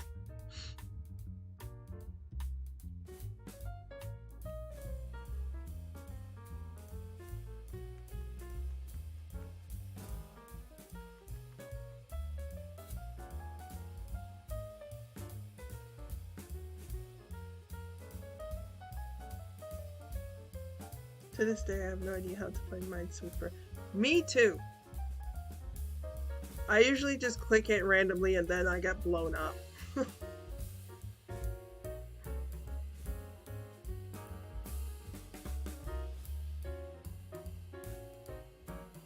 I hardly ever play it because it doesn't make sense. I think someone explained to me the game once and I've read the rules, but it just doesn't really make sense. I guess maybe it's a game of chance a lot too. I'm not sure how tactics work. Space Pinball was fun though. Oh, there was a pinball machine at my old job because it had like a gaming room in the facility, and there was like a Star Wars themed pinball machine. It was free to use too. It was kind of fun. But it was scary at nighttime if you were in the building because like you'd hear voices and music, you'd be like, what is going on? And then you'd be like, oh, it's the pinball machine. Yeah. Yep. So, I mean, I didn't work directly for the facility. I was just a person who worked in the facility, but I wasn't directly an employee of the company that owned the facility, Epic Gamers. No, I mean, it was just like a break room for the clients' employees and stuff. It's like it's in America, they have like this new kind of work culture now where it's like they have team building. Like they think it's good for the employees because like they can play and relax together a little bit, and I guess it is supposed to help their camaraderie, I guess. I don't know. It's some kind of a thing that companies do now. It's like this new hip cool kind of attitude where it's like, yeah, you can do fun stuff at work too. Take a break and unwind and then get back to work and make us more money.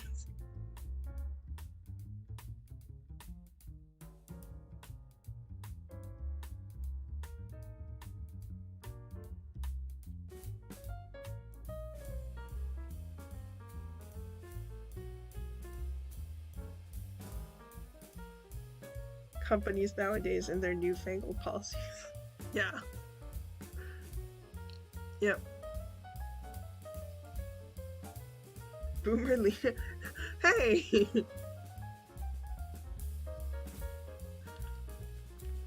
Boomer leader. No, it's more of me being antisocial, because it's like the company is kind of trying to encourage their employees to be friendly with each other, because I guess that makes them work better together, because it's someone who you kind of see as a friend, but they're also a co-worker, so Boomalita. Whatever. I mean, I am like over 2,000 years old, but whatever.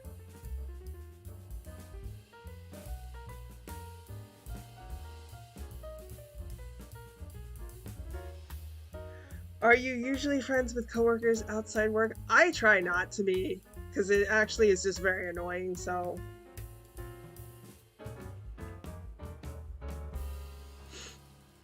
Like the last job I was at, I was there for a long time, and there was like 1 or 2 people, maybe 3 people I hung out with outside of work, and I guess I was friends with, but 2 of the friendships ended badly, because the person, like, the more you get to know them, the more you realize they're just kind of annoying, and you're like, oh gosh.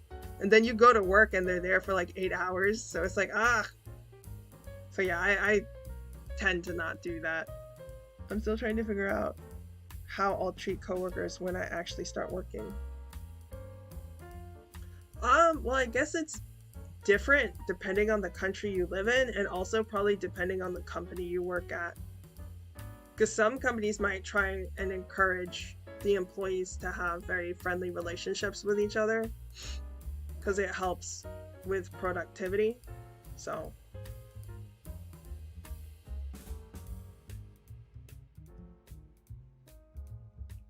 but yeah, I'm pretty antisocial, so at work I try not to. Plus, like, something I noticed, I mean, this could just be like where I was working at, but like the coworkers that I had, if they thought you were their friend, it would actually just make work more difficult, because there were a lot of people who try and get away with stuff that they weren't supposed to do at work, and then because they think you're their friend, they think that you'll have their back, and so it was more trouble. Relationships with each other. No way, definitely not. Or here in America, the businesses tend to have policies against that stuff. Like, I think if in terms of status, if one of them is like a junior employee dealing with like a supervisor, like if you're not on the same level, you may not be allowed to have relationships, or at the very least you have to like tell the company about it. So, but I mean, it depends. The policy is probably different for each company. But I think definitely a lot of companies, they try and not allow workplace romances, because that definitely causes problems.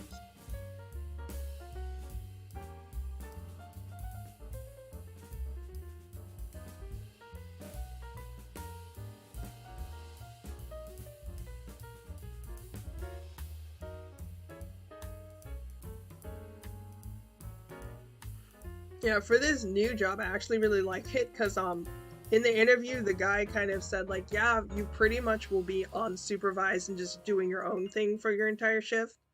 So I was like, yes. So this way I won't have to really interact with people. I can just come to work, do my job, and go home. And especially too, we have to wear masks inside. So I don't want to talk, because that's gonna hurt my throat to be talking, because you basically have to yell to be heard when you're wearing a mask.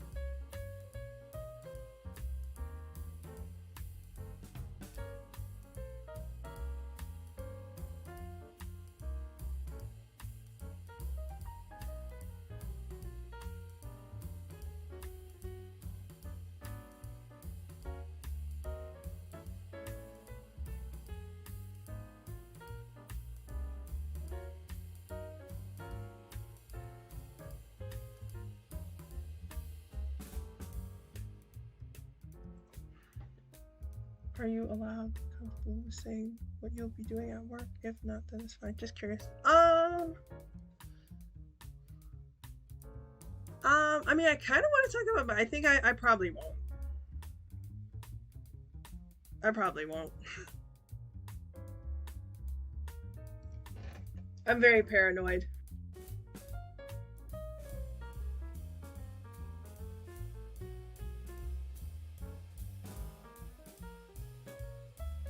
So I think that's the unfortunate thing about being a VTuber. But I mean, like, other people might talk about stuff. But yeah, I won't, just because I'm really paranoid. Because if I talk about it, then I'll be freaked out. Because, like, what if somebody watched the stream and I don't know that they watched, and then they figure out why I work based on what I say?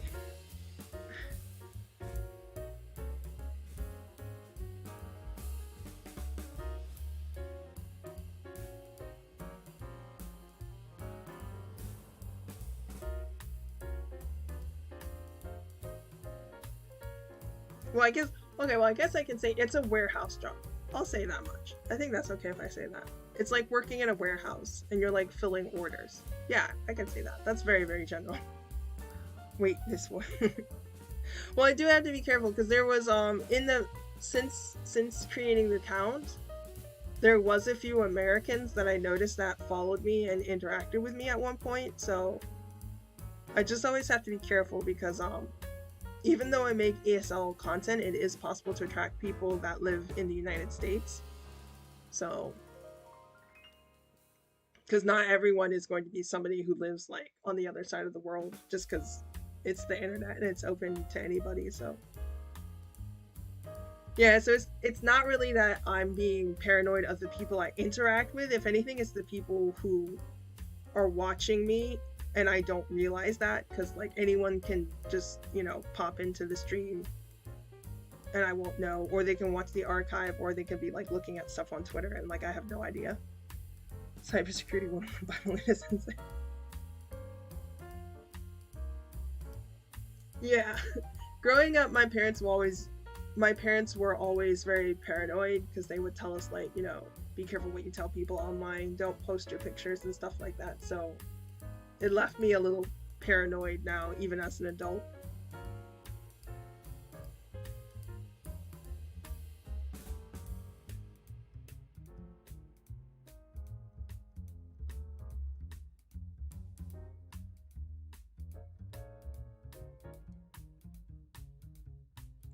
But yeah, it's just a simple job. It's just like one of those high school diploma only jobs. It's not like a super career type job, but it's something that I'll have a paycheck, which is good because I need to start saving up too for my my classes, because I want to take a class during the winter semester, because it's cheaper for my university. If you take classes during the winter and the summer, the tuition is cheaper. So my mom never cared about what we did on the internet as kids. I see. And then after we became teenagers, she started going, be careful on Facebook with your personal info thing. Mm-hmm. Yep. You always gotta be careful.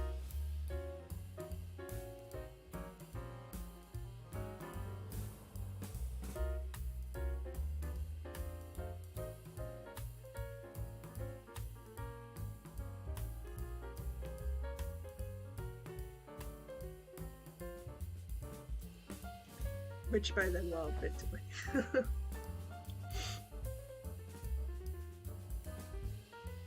Well, I think by the time you're a teenager, that's okay, because I think when you're younger, I mean, I didn't really start using the internet until like high school.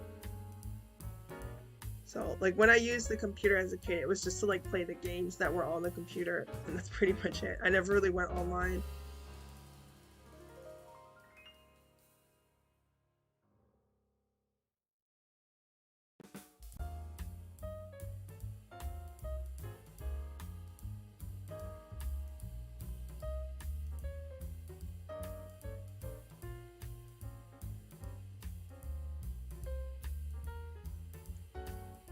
But yeah, I'm most excited to have a paycheck again because, like, being a VTuber fan, there's like lots of stuff I wanted to do. Like, one of my favorite VTubers, she had like one of the Cinderella Switch things that Hololive does, and I couldn't watch it because I didn't have any money. Because I had to, I had money that I had saved up before I quit my job in June, so I couldn't really do any kind of fun spending. So, but I'm happy now because once I have the paycheck again, I can do stuff like that.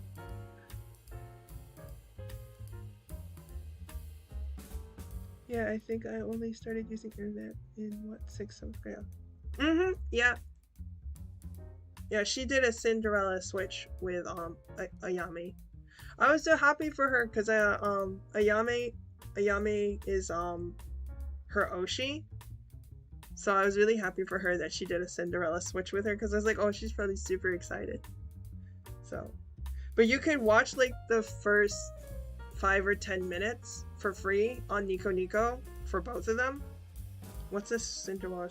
Oh, it's like a concert. It's a dual concert that they do, kind of.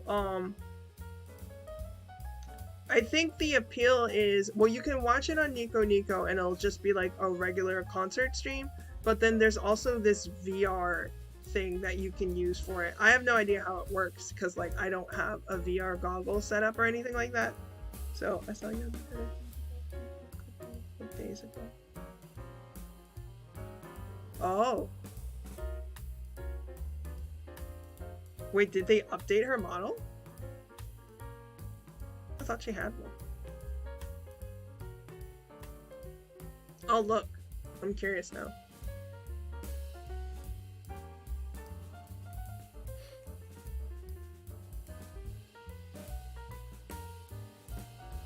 Really? She did it? Oh, wow. I didn't know that.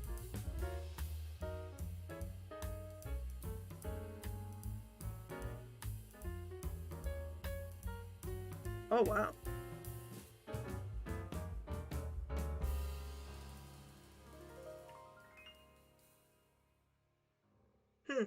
Well, I'll look into it. Yeah, I don't really watch her regularly, so I'm not very familiar with her, so but I will look, because now I'm curious.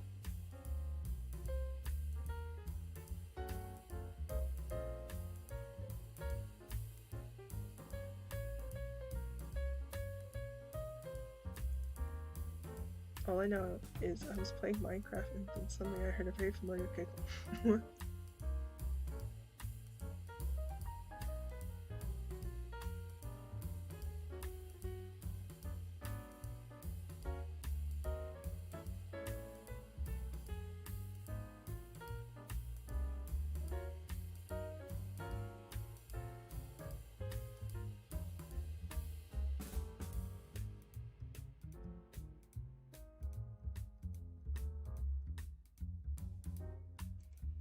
I wonder if they might have updated her model, because she's like, I think she's 2nd generation Hololive, so that would be super, super late if she hasn't gotten a 3D model already. Maybe they updated it or changed something. Because I think right now everyone has like their default outfits, and then they have like their idol concert outfits, but I don't think they have anything outside of that. So maybe it's like a new one where like she has a different outfit or something. That would be cool.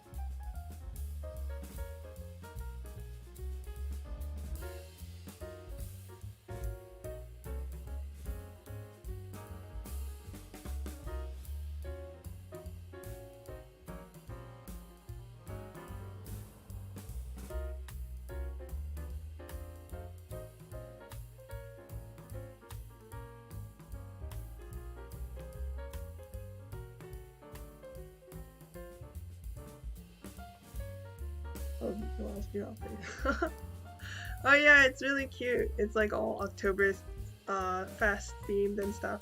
It's like a tavern made. It makes me want to go to the Renaissance Festival, because here in the United States we have Renfest, which is like I mean, it's kind of like going to a theme park, but everything is like Renaissance era, so people are walking around dressed like knights and maidens and things like that. So her outfit reminds me of that. It makes me want to go because I haven't gone in a while. Medieval cosplay. Yep.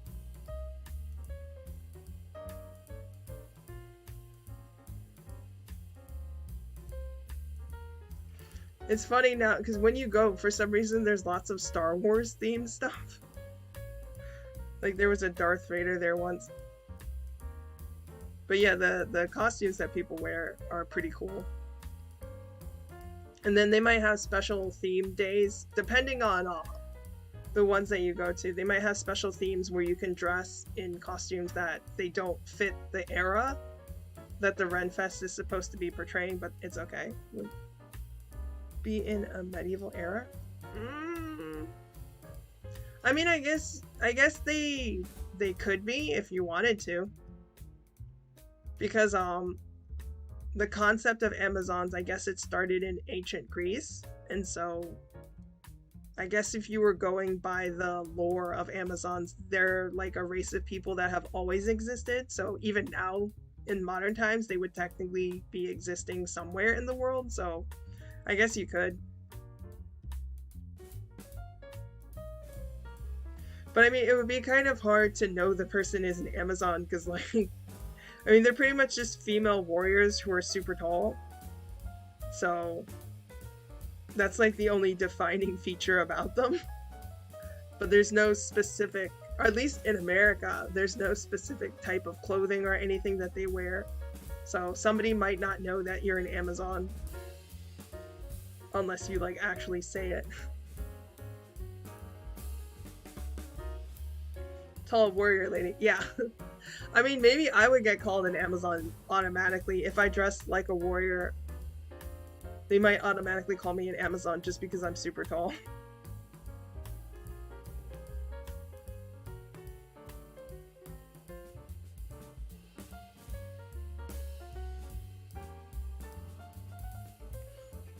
But yeah, the Renfest, it's fun. It's fun to go every once in a while. Don't forget the stereotypical spear. Yeah.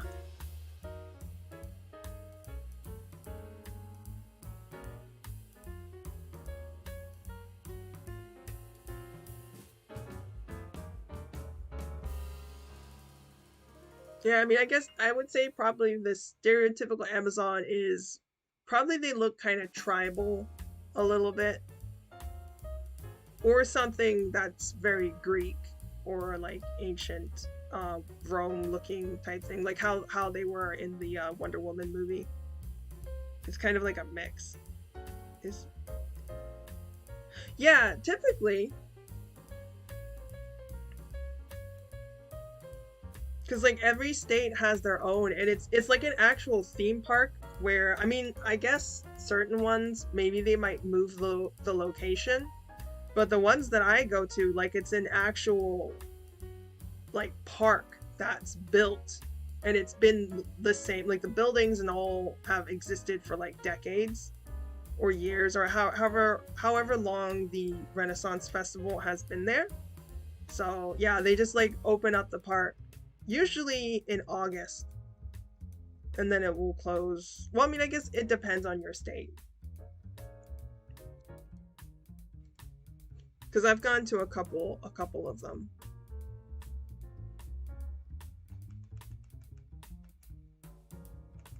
But they're fun. They're very, very fun. It's better to go when it's cold though, because if you go during the summer when it's hot, it's kind of awful. It's just, ugh, it's too hot. But like if you go, the ones that are held during the fall season, those are the best to go to.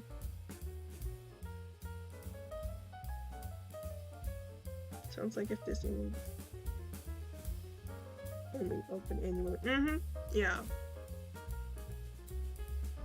Yeah, I mean, it would just depend. Whichever one you go to, I mean, they all do things differently. So you pretty much just, whichever Renaissance Festival that you want to go to, you just go to the website, you look at the dates and times that they're open, and all that stuff.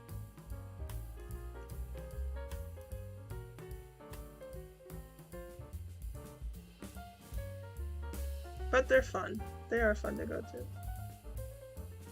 I went first with a cousin, because he went, and I wasn't really interested, but I went with him. I pretty much like the music, because there are a lot of musicians that will travel around to the different Renfests, and they're really, really cool. So like the style of music that they use and their costumes, it's very, very fun.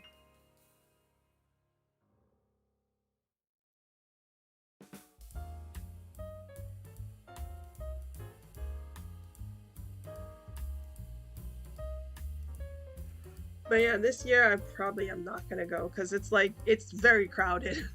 So right now, being around crowds isn't a very good idea. I'm actually not even sure if they're open. I think they probably are.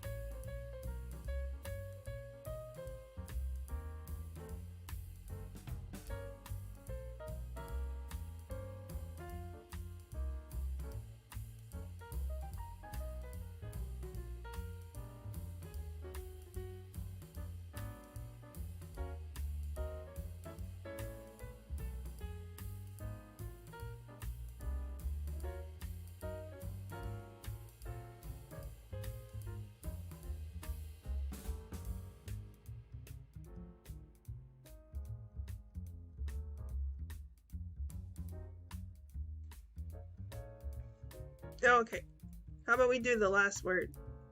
Because it's been about 2 hours. Oh, did I not? Oh wait, did you actually give the answer?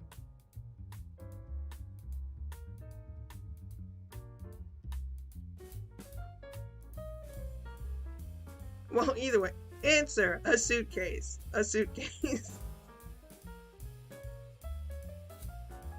Oh, luggage. Oh, okay. I mean, yeah, same thing. Suitcase, luggage. Suitcase is a specific type of luggage. Businessman. Oh, really? Oh, okay. Briefcase. Oh, I see. Mm-hmm.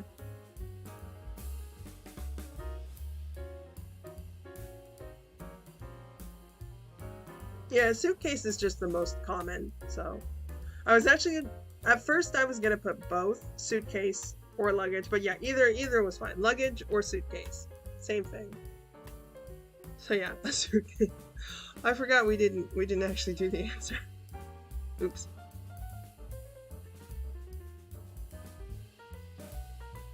Yeah, that would be considered a suitcase, luggage with wheels and a handle. So the older kind, they didn't have they didn't have wheels, but the newer ones now, they all probably have wheels.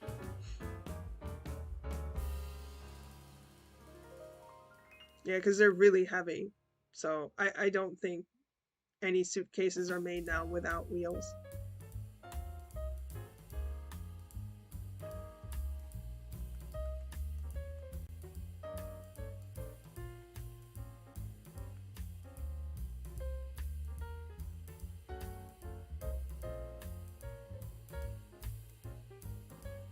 But yeah, because luggage could be anything. It could be like a duffel bag or a suitcase or even a box maybe. That could be your luggage. But yeah, the suitcase is a specific thing. But yeah, either is fine. Let's do, I forget what the last word is. I actually don't even remember.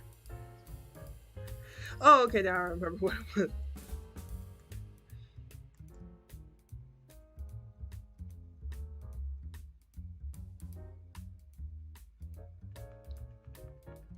Okay, so last word number 5. Hint 1. It's a type of class that you sit in, but you don't learn anything. It's a type of class that you sit in, but you don't learn anything. It's a type of class that you sit in, but you don't learn anything. What every classified at school. That's not good.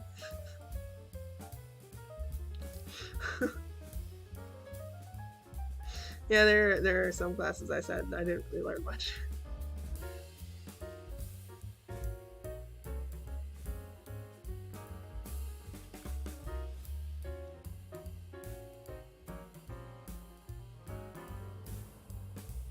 Yeah, that's why in college I'm very careful which classes I pick, because I want them to be interesting and to learn things that I'll actually value. Cough, math. I hate math so much.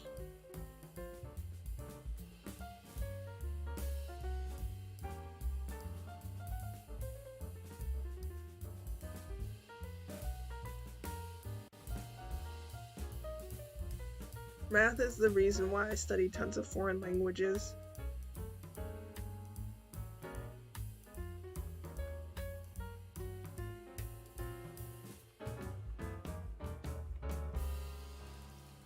I use languages to seem smart because I hate math. I don't want to do math classes. So if I do lots of languages, then I can be useful as an adult, and then I don't have to learn math. That's my logic.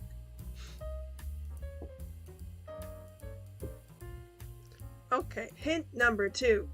You can sit in the class by purchasing a plane ticket. You can sit in the class by purchasing a plane ticket. You can sit in the class by purchasing a plane ticket.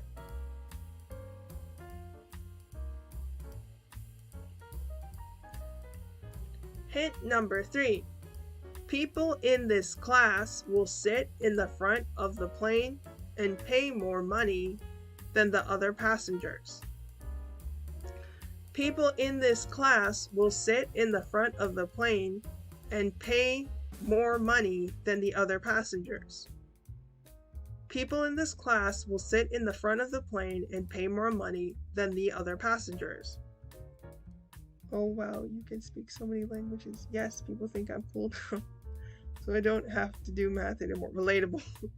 Actually, that's exactly how it goes. Especially for your parents too, because you want to seem like you're doing something useful and valuable, especially in terms of like what you study at school. So I'm just like, yeah. And then luckily a lot of the languages that I just happen to enjoy and like, they're the ones that like apparently they're supposed to be difficult for native English speakers to learn.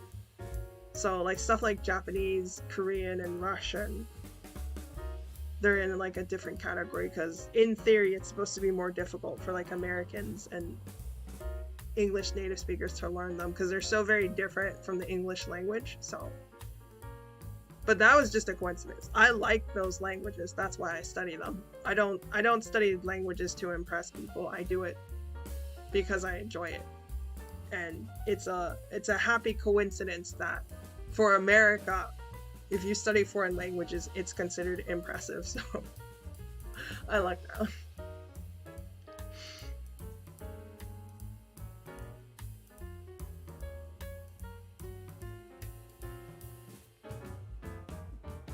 So yeah, but to review, it's excuse me. It's a type of class that you sit in, but you don't learn anything. You can sit in the class by purchasing a plane ticket.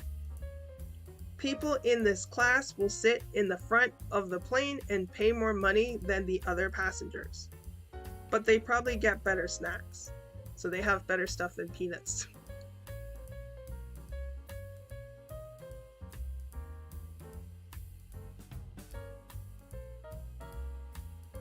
Wait, does math count as a language? I don't know, maybe. The language of the universe, maybe.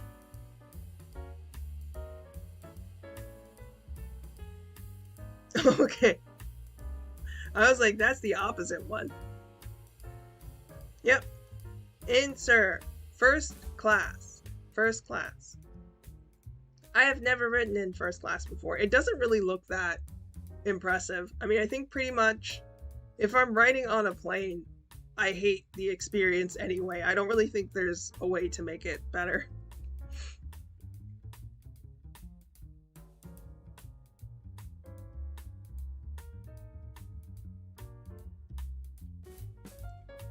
The real rich people have private jets. Exactly.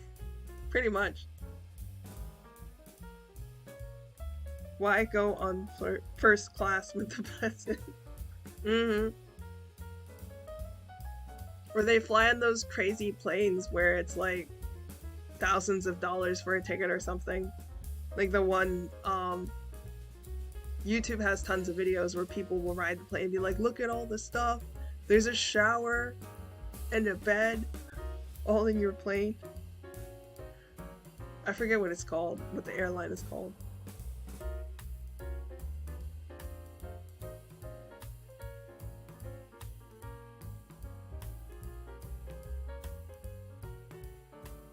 I honestly don't think riding in that plane would make the experiment. I don't think riding in that plane would make the experience any better for me. I just pretty much hate flying. It doesn't really matter. The plane has a bed. The plane hasn't landed yet. Why is everyone clapping? Wait, what? Wait, I don't know.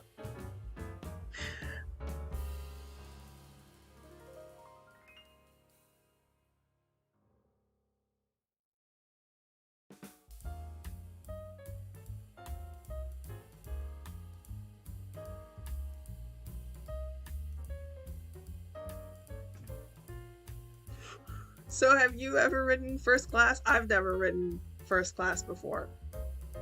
I think, well, I guess now the new term must be economy class, and then, but they call it coach. Riding coach. Nah. Oh, okay. Yeah, I'm not even sure how much they cost.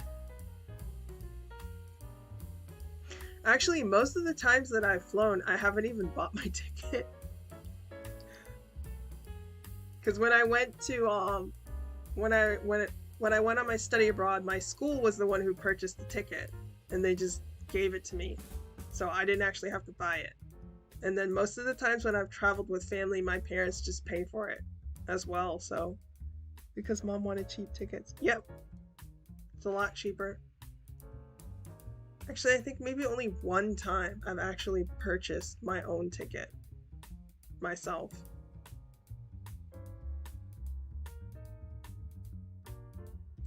Yeah, I don't even know how much first class costs. It probably depends on the airline that you're flying on anyway.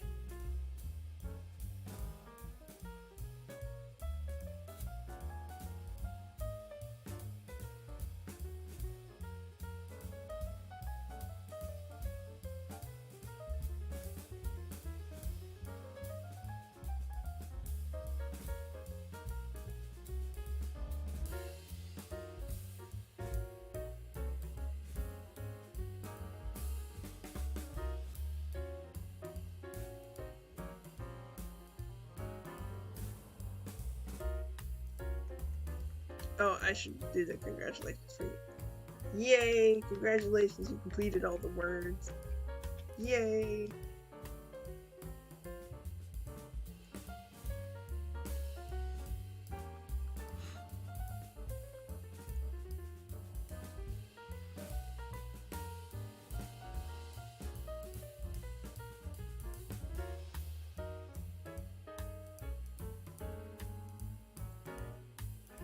Yeah, this week's topic was fun. It was fun writing the hints for it. I was able to think of a couple of fun words. It was fun.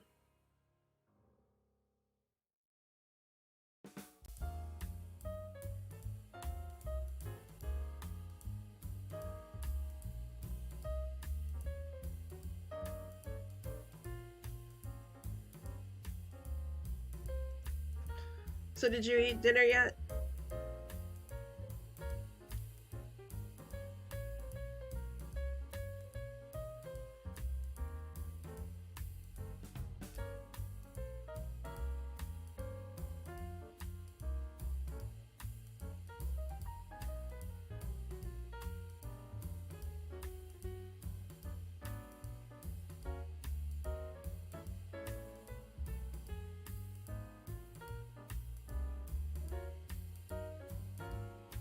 Oh, okay.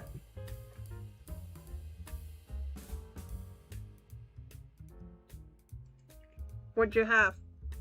Spam?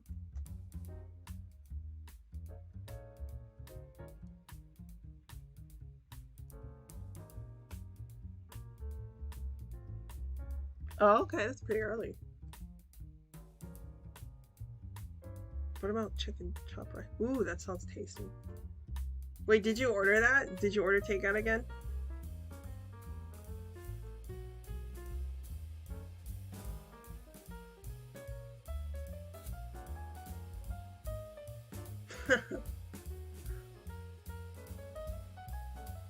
Oh, I forgot. I was supposed to search the internet to see if there were any Malaysian stores where I live. We were talking about lots of Malaysian cuisine that one stream.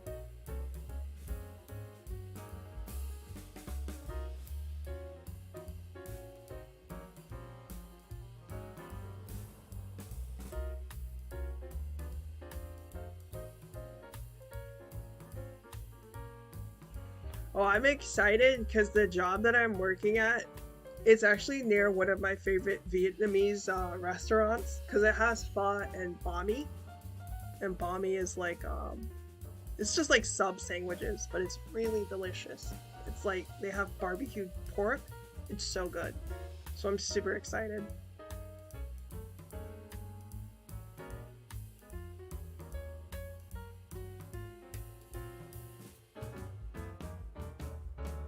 Because it means I'll be in the area and I can like go there for lunch. Super excited.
Oh, wait, timed out. I was wondering because you were really quiet because I was like, I think I must have timed out or something.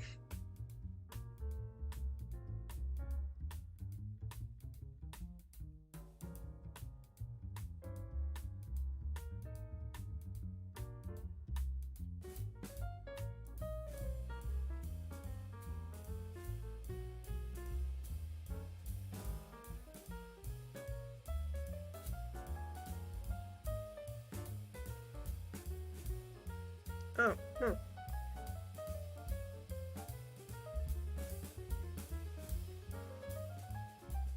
I'm not sure. I mean, not when, because I noticed you were quiet, so I didn't say anything, and I waited, so. I just mentioned some stuff about a Vietnamese restaurant. That was the most I was saying.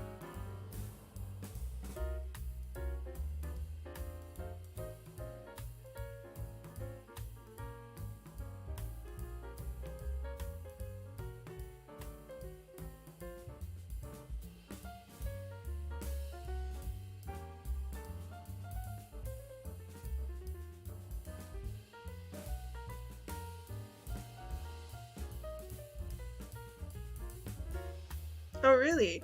You never tried pho? Oh, okay. I mean, I'm assuming the Vietnamese restaurants that we have here in America, that it's actually authentic food. I'm not really sure, though. Because, like, the Chinese food restaurants we have in America, it's not real Chinese food. Like, nobody actually eats any of that stuff, apparently, in China. It's just, like, it's like a generic menu that, I guess Chinese immigrants must have come up with at some point, and it all just pretty much stays the same. It's good though.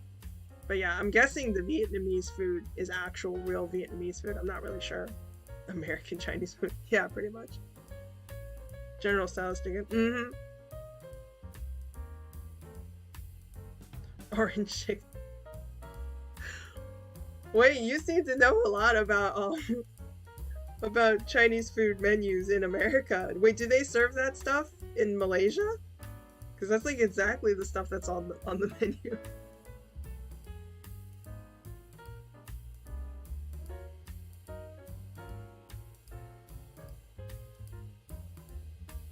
Oh, you've heard about it. Yeah, it's like super generic.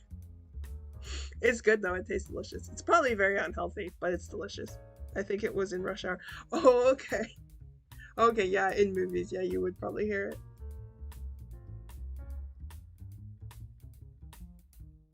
Yeah, but pho is delicious. I like it a lot. It's really good. And they have I mean, I don't know, again, I don't know if this is like actual Vietnamese food or if it's just like stuff made in America, but they have something called bami, which is just basically a sub sandwich, and it has like barbecued pork. It's really good. It's a lot of oily noodles.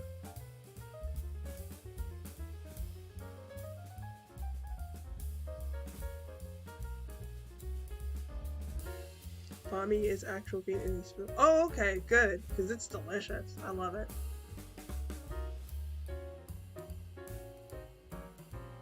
Basically Asian tacos. Asian tacos.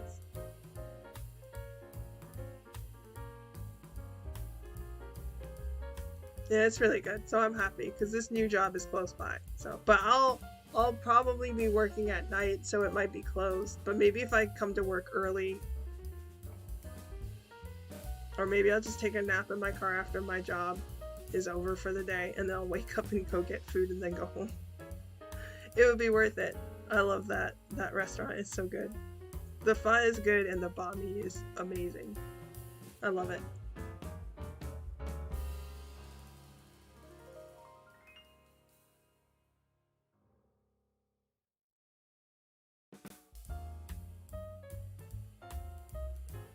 Sleeping in the car sounds scary. Well, I mean, it will be in the morning, because the shift will end in, like, the morning time. So, I won't be running the car. That I heard is dangerous. You're not supposed to, like, sleep in a running car, because, like, poisonous gas might collect inside the cabin area of the car. At least, that's what they taught us at driving school. Like, you should never sleep in a running car, or just you should never be in a running car with all the windows rolled up. Like, you should always crack the windows.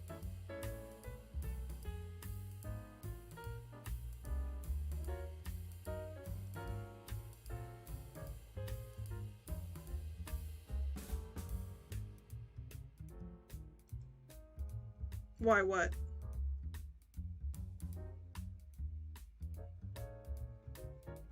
Why you shouldn't sleep in a running car?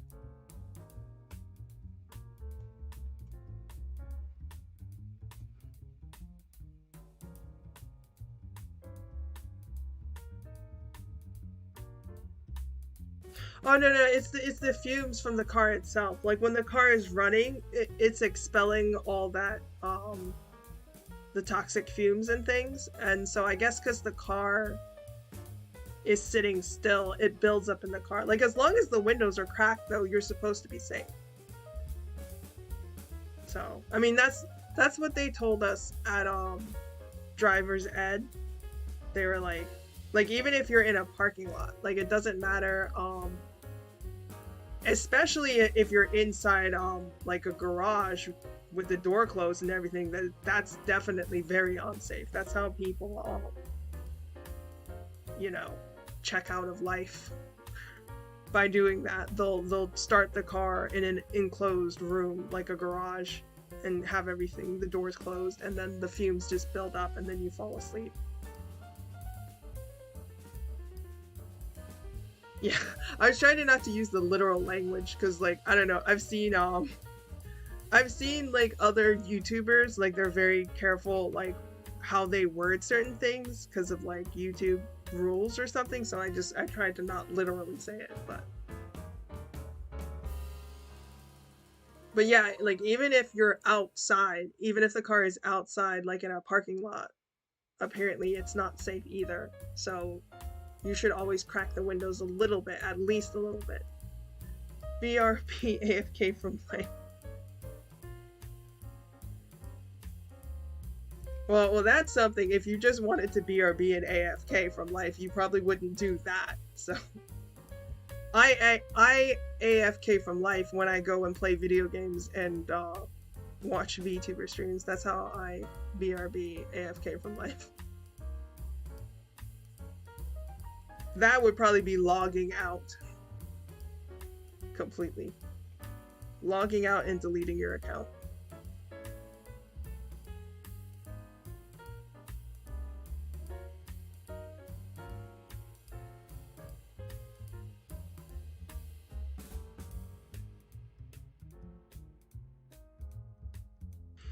But yeah, so anyway, before our conversation gets way too morbid,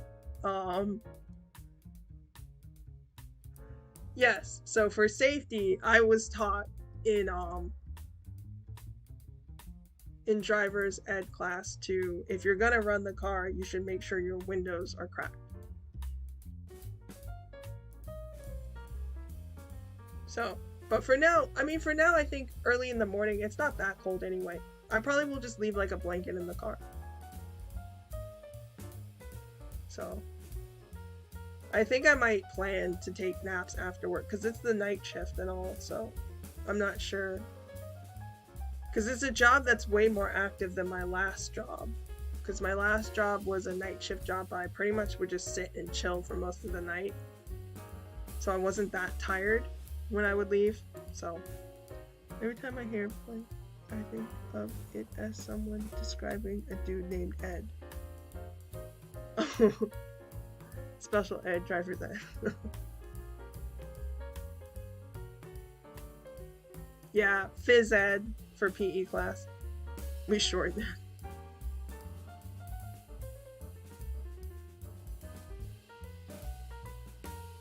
that. Ed, and Eddie. Oh my gosh.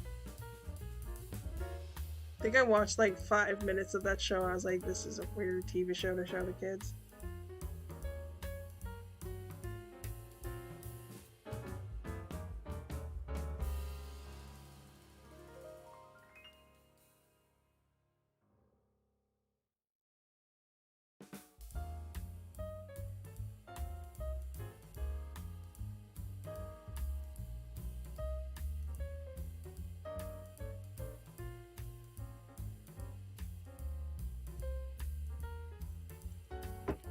I was always creeped out by it as a kid.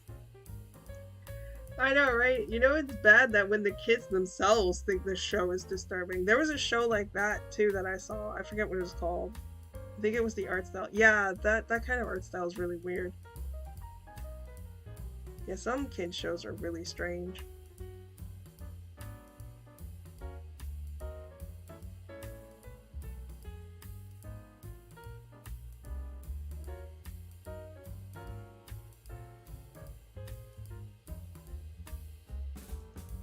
Courage the Cowardly Dog. I've heard of that. I don't think I ever watched it though. Is that weird too? Probably.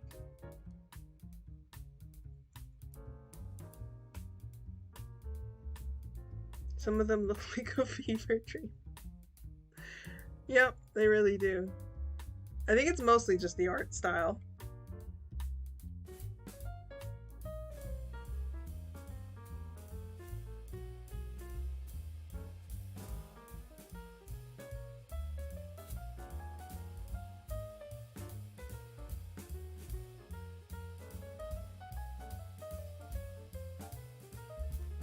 Super realistic and grinning. Or grimy.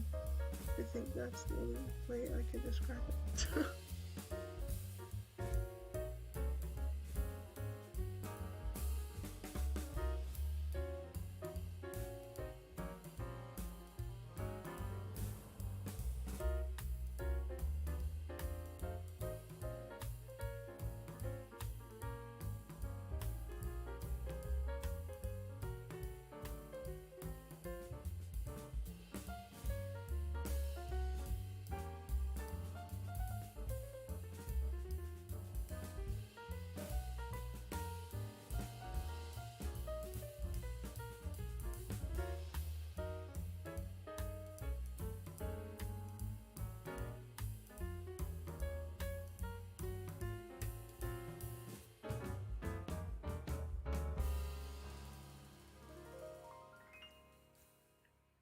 Well, okay. I think I might end the stream because I'm starting to get hungry. I skipped breakfast this morning.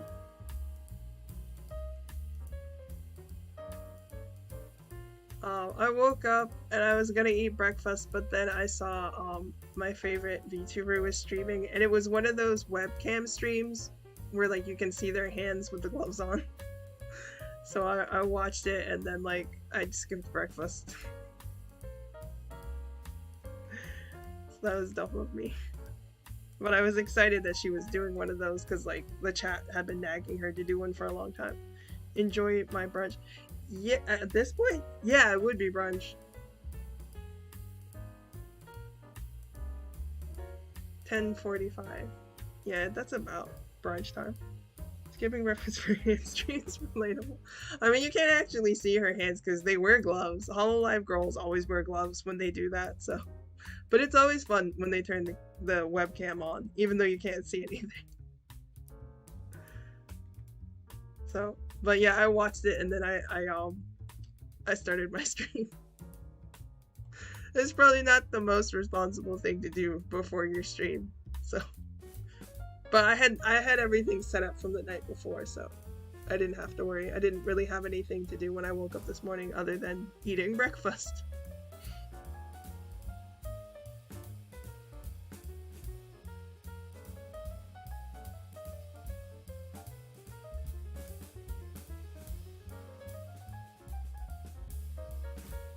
Okay, well, I guess you probably don't have any questions. But I'll just ask just in case.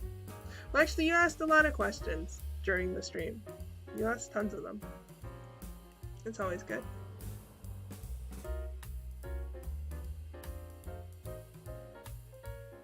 Okay. Alrighty. Well, on Friday, we will have the book club stream. I forget what chapter it is. I think it's chapter 7. So yeah. It's probably going to be when they meet the beavers. I actually haven't read the chapter yet, but it's probably going to be when they meet them.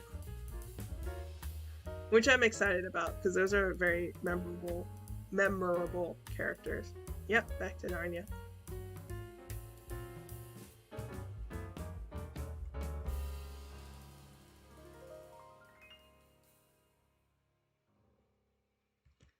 Oh, okay. Well, thanks for coming to the stream, Panda. It was nice to see you after, like, oh man, it was like a week and a half almost.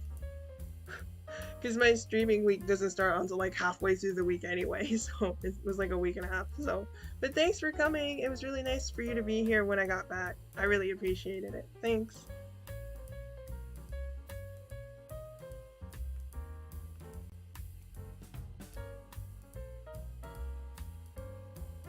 Nice to see you. お疲れ。ありがとう。こちらこそ。はい、おやすみ。ゆっくり寝てください。See you next stream. Yeah, I'll see you. Alright, get some rest. It's like pretty late over there now. Alright, well, that's all for now. Thanks for coming to the stream. See you next time. またね. Bye bye. See you, Panda.